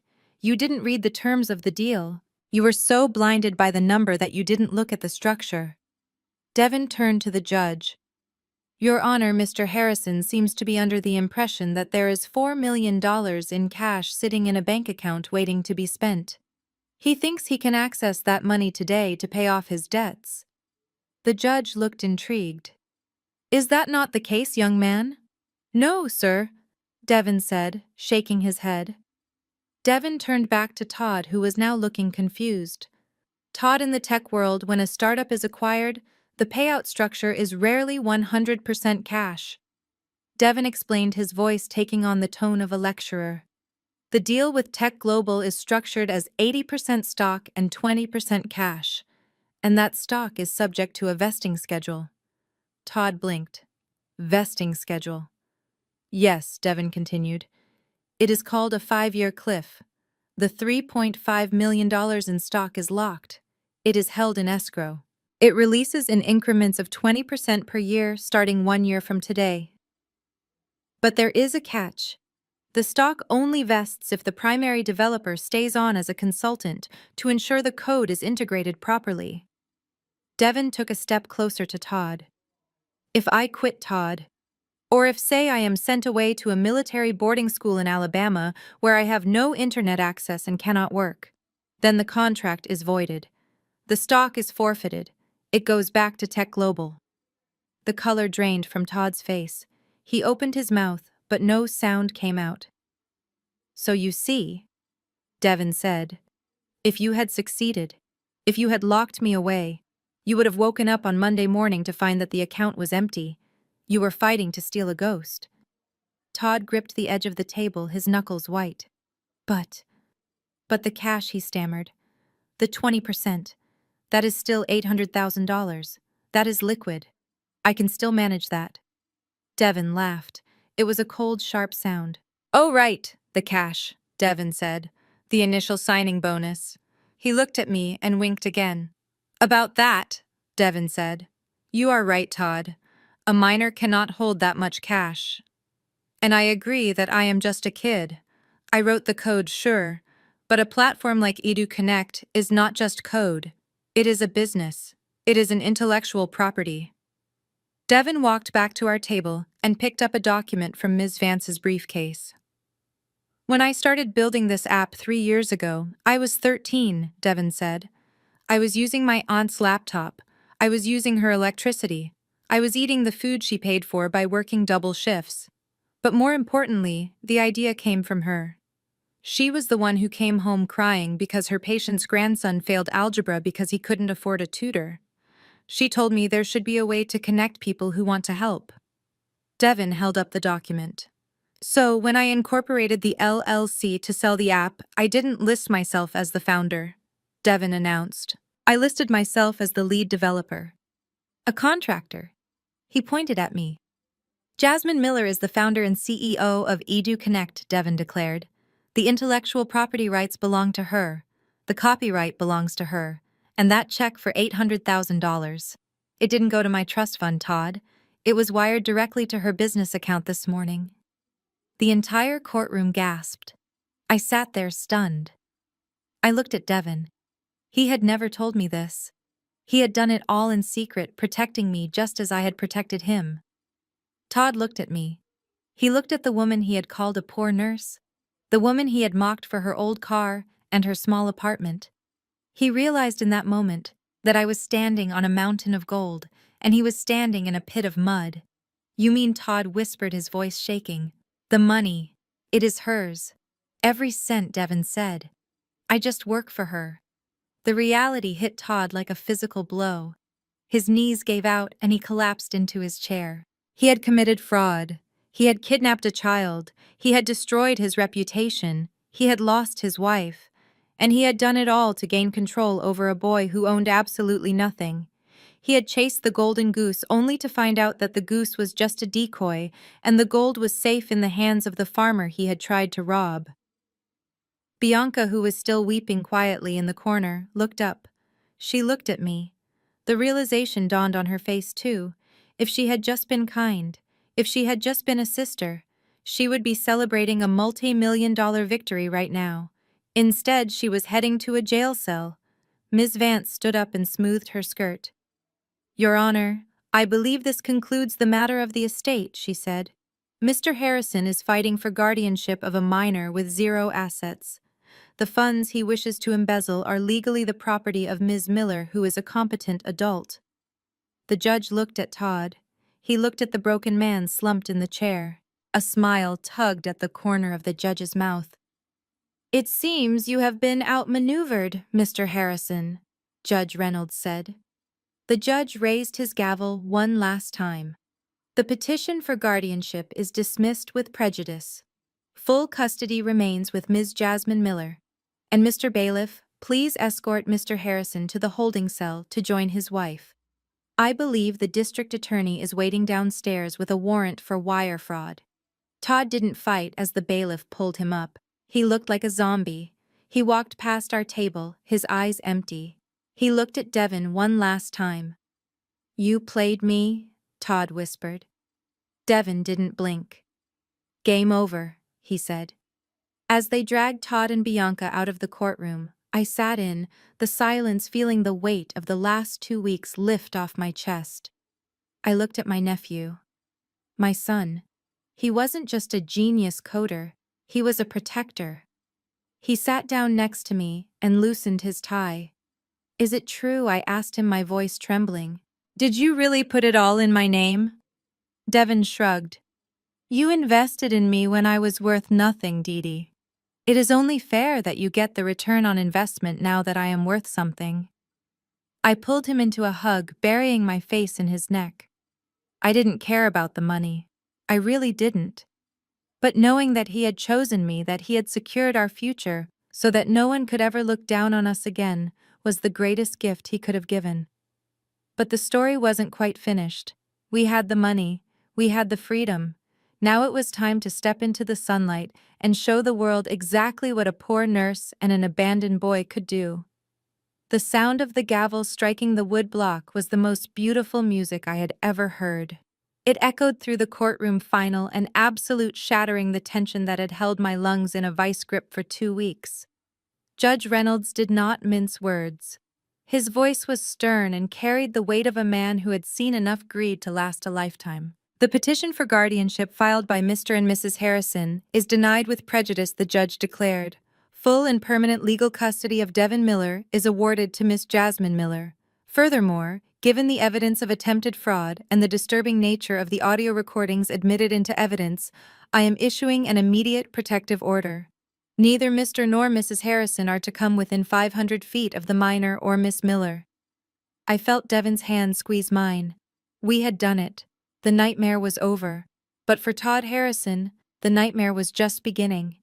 Before Todd could even slump back into his chair, the heavy double doors at the back of the courtroom swung open again. This time it was not a lawyer who walked in. It was 4 officers wearing windbreakers with the words "Economic Crimes Unit" emblazoned on the back. They moved with a synchronized efficiency that was terrifying to watch. "Todd Harrison," one of the officers announced, his voice booming. "You are under arrest." Todd stood up, his face turning the color of old ash. Under arrest for what? He stammered, his arrogance finally replaced by pure panic. "For wire fraud, tax evasion, and money laundering." The officer listed the charges as he pulled a pair of steel handcuffs from his belt. "We have been monitoring your offshore activities for months, Mr. Harrison. Attempting to move $4 million into a shell account in the Caymans this morning was the final flag we needed. You also have outstanding debts totaling $3 million, which you attempted to cover with fraudulent loans." Todd looked around the room frantically. He looked at the judge, who merely turned his page. He looked at his junior associates, who were backing away from him as if he were radioactive. "Bianca, call my partner," Todd yelled, as the officer spun him around and slammed the cuffs onto his wrists. "Call the firm, get me bail." One of the associates spoke up, his voice trembling. "Sir, the partners just called. You have been fired. The firm is cooperating with the investigation. They are freezing your personal assets as we speak."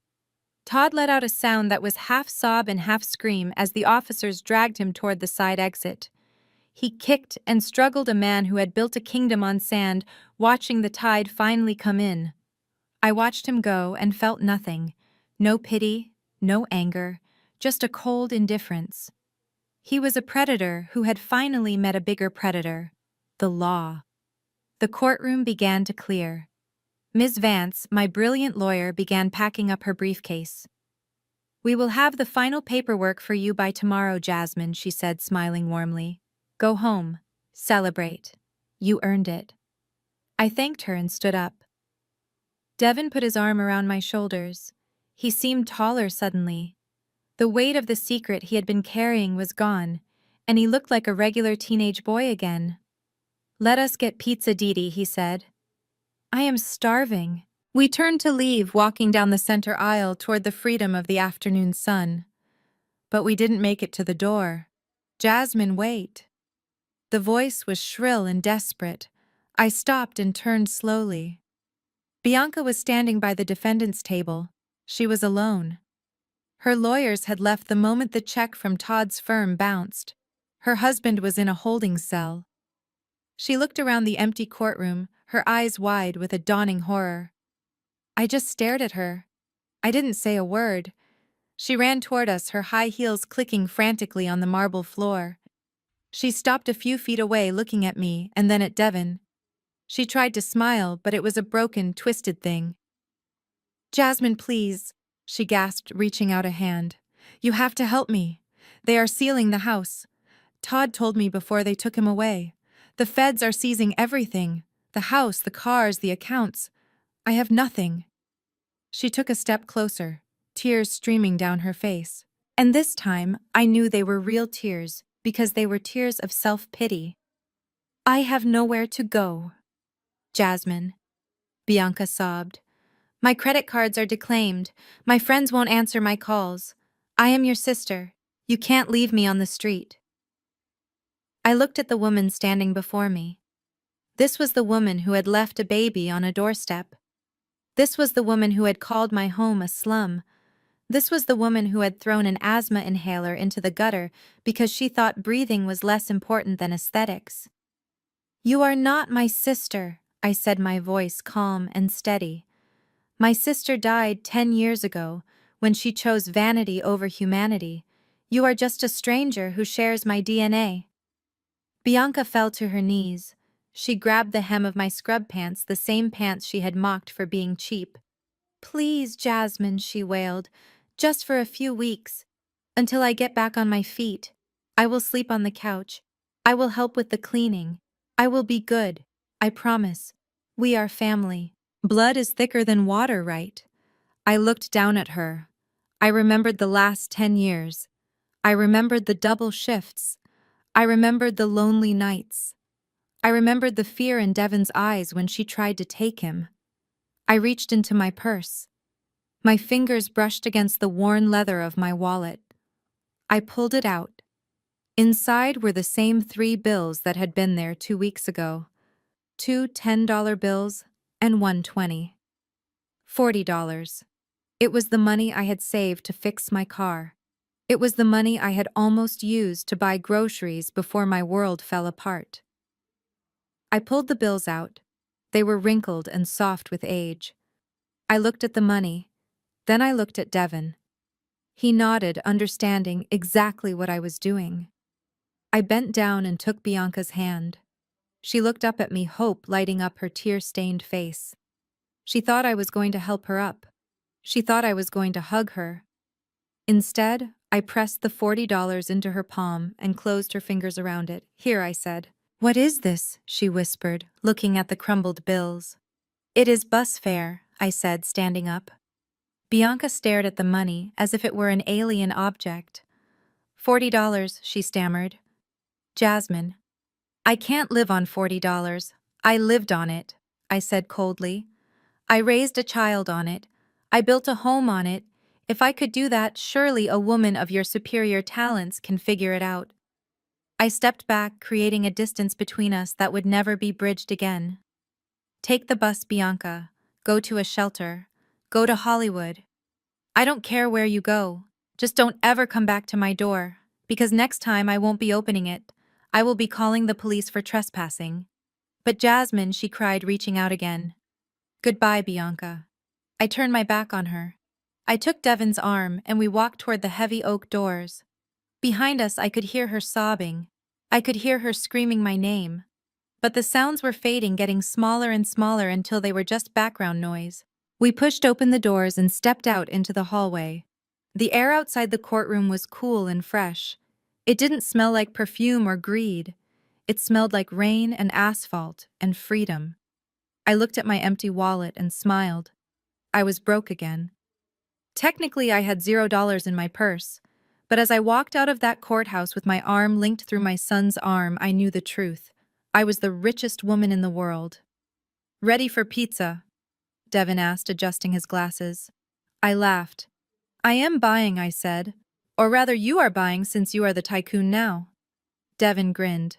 "Deal. But you are driving. I still don't have my license."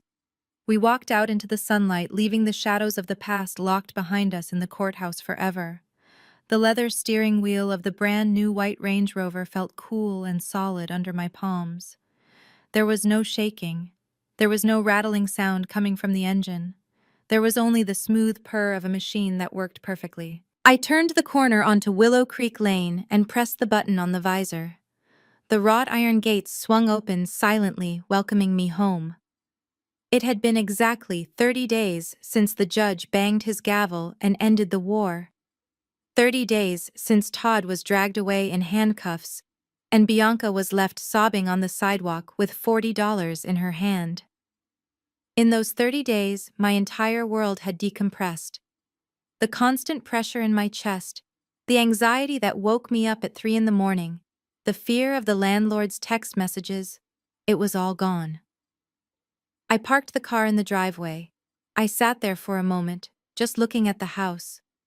It wasn't a mansion like Todd's cold white tomb. It was a villa. It had warm yellow stucco walls and a terracotta roof. It had a garden filled with blooming hydrangeas and a wrap-around porch that begged for rocking chairs and iced tea. It was the kind of home I used to look at in magazines while I was eating my lunch in the hospital break room. I bought it with the first dividend payout from the vested stock. It was paid for in cash, no mortgage, no banks, no fear. I stepped out of the car. My heels clicked on the stone path, but this time the sound didn't make me feel like I was rushing. It sounded like confidence. I walked through the front door into the foyer where the sunlight was pouring in through the skylights. The air smelled of fresh paint and lavender, not antiseptic and mold. "Devin." I called out, my voice echoing slightly in the high-ceilinged hallway. "I am in the lab, Dee." His voice floated back from the converted sunroom. I walked toward the back of the house. We had turned the largest room on the ground floor into what Devin called his command center. I stood in the doorway and leaned against the frame, watching him. Devin was moving around the room with an energy I hadn't seen in years. He was unboxing new servers, connecting thick cables to a wall of monitors that looked like something out of a sci-fi movie. He wasn't wearing his gray hoodie. He was wearing a fitted t-shirt and jeans. He looked taller. His shoulders were back. And most importantly, his breathing was silent. The high-quality air filtration system we installed meant his asthma hadn't flared up once since we moved in. He spun around in his ergonomic chair and grinned when he saw me. "What do you think?" he asked, gesturing to the wall of screens. "I finally have enough processing power to run the new update for reconnect. We are expanding to 3 more states next week." "It looks amazing, baby," I said, walking over to ruffle his hair. "But don't work too hard. It is Saturday. You are supposed to be a teenager. Go skateboard, go play video games." Devin laughed. "I am playing, Dee. This is play for me." He stopped and looked at me. He studied my face. "You look nice," he said. "Really nice." I walked over to the large mirror hanging on the wall. I looked at the reflection. For 10 years, I had avoided mirrors because they only showed me what I was losing. They showed me the gray hairs, the dark circles, the worry lines that were etching themselves into my skin. But today, the woman in the mirror looked different. I was wearing a soft floral sundress that showed off my arms. I had put on a little bit of mascara and a touch of lipstick. My hair was down loose and shiny. "I am 35 years old," I whispered to my reflection. It used to feel like an expiration date. It used to feel like I was already old, like my life was over before it had even begun. But standing here in this sunlit room, I realized that 35 wasn't the end. It was the prime. I was young. I was healthy. I was free. Devin cleared his throat. He reached into his desk drawer and pulled out a sleek white envelope. "I got you something," he said, holding it out. I frowned. "Devin, you already bought me the car." And the house. You don't need to buy me anything else. Just open it, he said. I took the envelope. It was heavy cardstock. I opened the flap and pulled out the paper inside. My hands flew to my mouth. It was a plane ticket. First class. One way. Destination Denpasar, Bali. Devon, I gasped. What is this? He stood up and walked over to me. He took my hands in his. You told me once that when you were 25 you wanted to go to Bali, Devon said softly. You said you wanted to see the temples and eat fruit on the beach. You said you gave that up to change my diapers. I felt tears prick my eyes, but they were happy tears. That was a lifetime ago, baby. I can't go to Bali. Who will cook for you? Who will make sure you take your vitamins? Devon rolled his eyes playfully. Dee Dee, I am 16. I run a multi-million-dollar company. I think I can microwave a burrito. Besides, I hired someone. You hired someone, I asked, Mrs. Gable Devon said. The nice lady from the church who makes the peach cobbler. I hired her as a housekeeper and cook. She starts Monday. She is going to stay here and make sure I don't starve. He squeezed my hands. You are fired, Dee Dee, he said, smiling. Fired. Yes, Devon said firmly. You are fired from being a full-time mom. You are retired. You did the job. You saved me. You raised me. You fought for me. And you won. Now it is time for you to go be Jasmine. Not Devon's aunt. Not the nurse. Just Jasmine. He pointed to the ticket.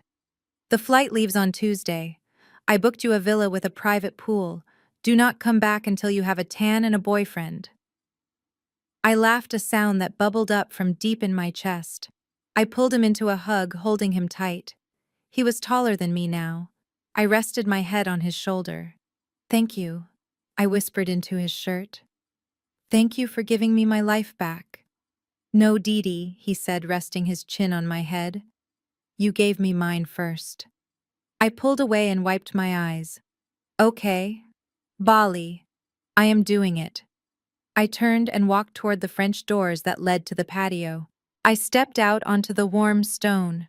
The sun was setting, painting the Atlanta sky in shades of purple and gold. It was the same sky I had looked at from the window of the dialysis clinic, but from here it looked completely different. I walked to the edge of the balcony and looked down at the garden. I thought about Bianca. I wondered where she was right now. Probably on a bus somewhere, blaming the world for her problems, clutching that $40 like it was a lifeline. I felt a moment of sadness for her, but it passed quickly, like a cloud moving over the sun. She had chosen her path, and I had chosen mine. I took a deep breath, filling my lungs with the sweet scent of jasmine flowers from the garden below. It was funny. My name was Jasmine, but for a long time I had felt like a weed struggling to grow through cracked concrete. Now I finally had room to bloom. People always say that blood is thicker than water. They use it to trap you. They use it to make you tolerate disrespect and abuse because you share a last name. But standing here watching the sun go down on my old life, I know the truth. Sometimes water is better. Water cleanses, water heals, water is life. And sometimes the blood is toxic. Family isn't about who you are born to. It is about who stays when the house is falling down. It is about who holds your hand in the courtroom. It is about who loves you enough to set you free. I looked back into the house where Devon was laughing at something on his screen. That is my family, I said to the wind. The screen fades to black. This story serves as a powerful reminder that true family is defined by sacrifice, not just DNA. While Bianca and Todd viewed Devon as a financial asset, Jasmine saw him as a human being worthy of love, even when he had nothing. It teaches us that greed is a blinding force that often leads to its own destruction, while genuine selfless love plays the long game and wins. Ultimately, we learn that the richest people aren't those with the biggest bank accounts, but those who have someone willing to stand by them when the world turns its back. If this story of justice and resilience resonated with you, please hit the like button and subscribe for more. Have you ever found your true family outside of your blood relatives? I would love to read your story in the comments below.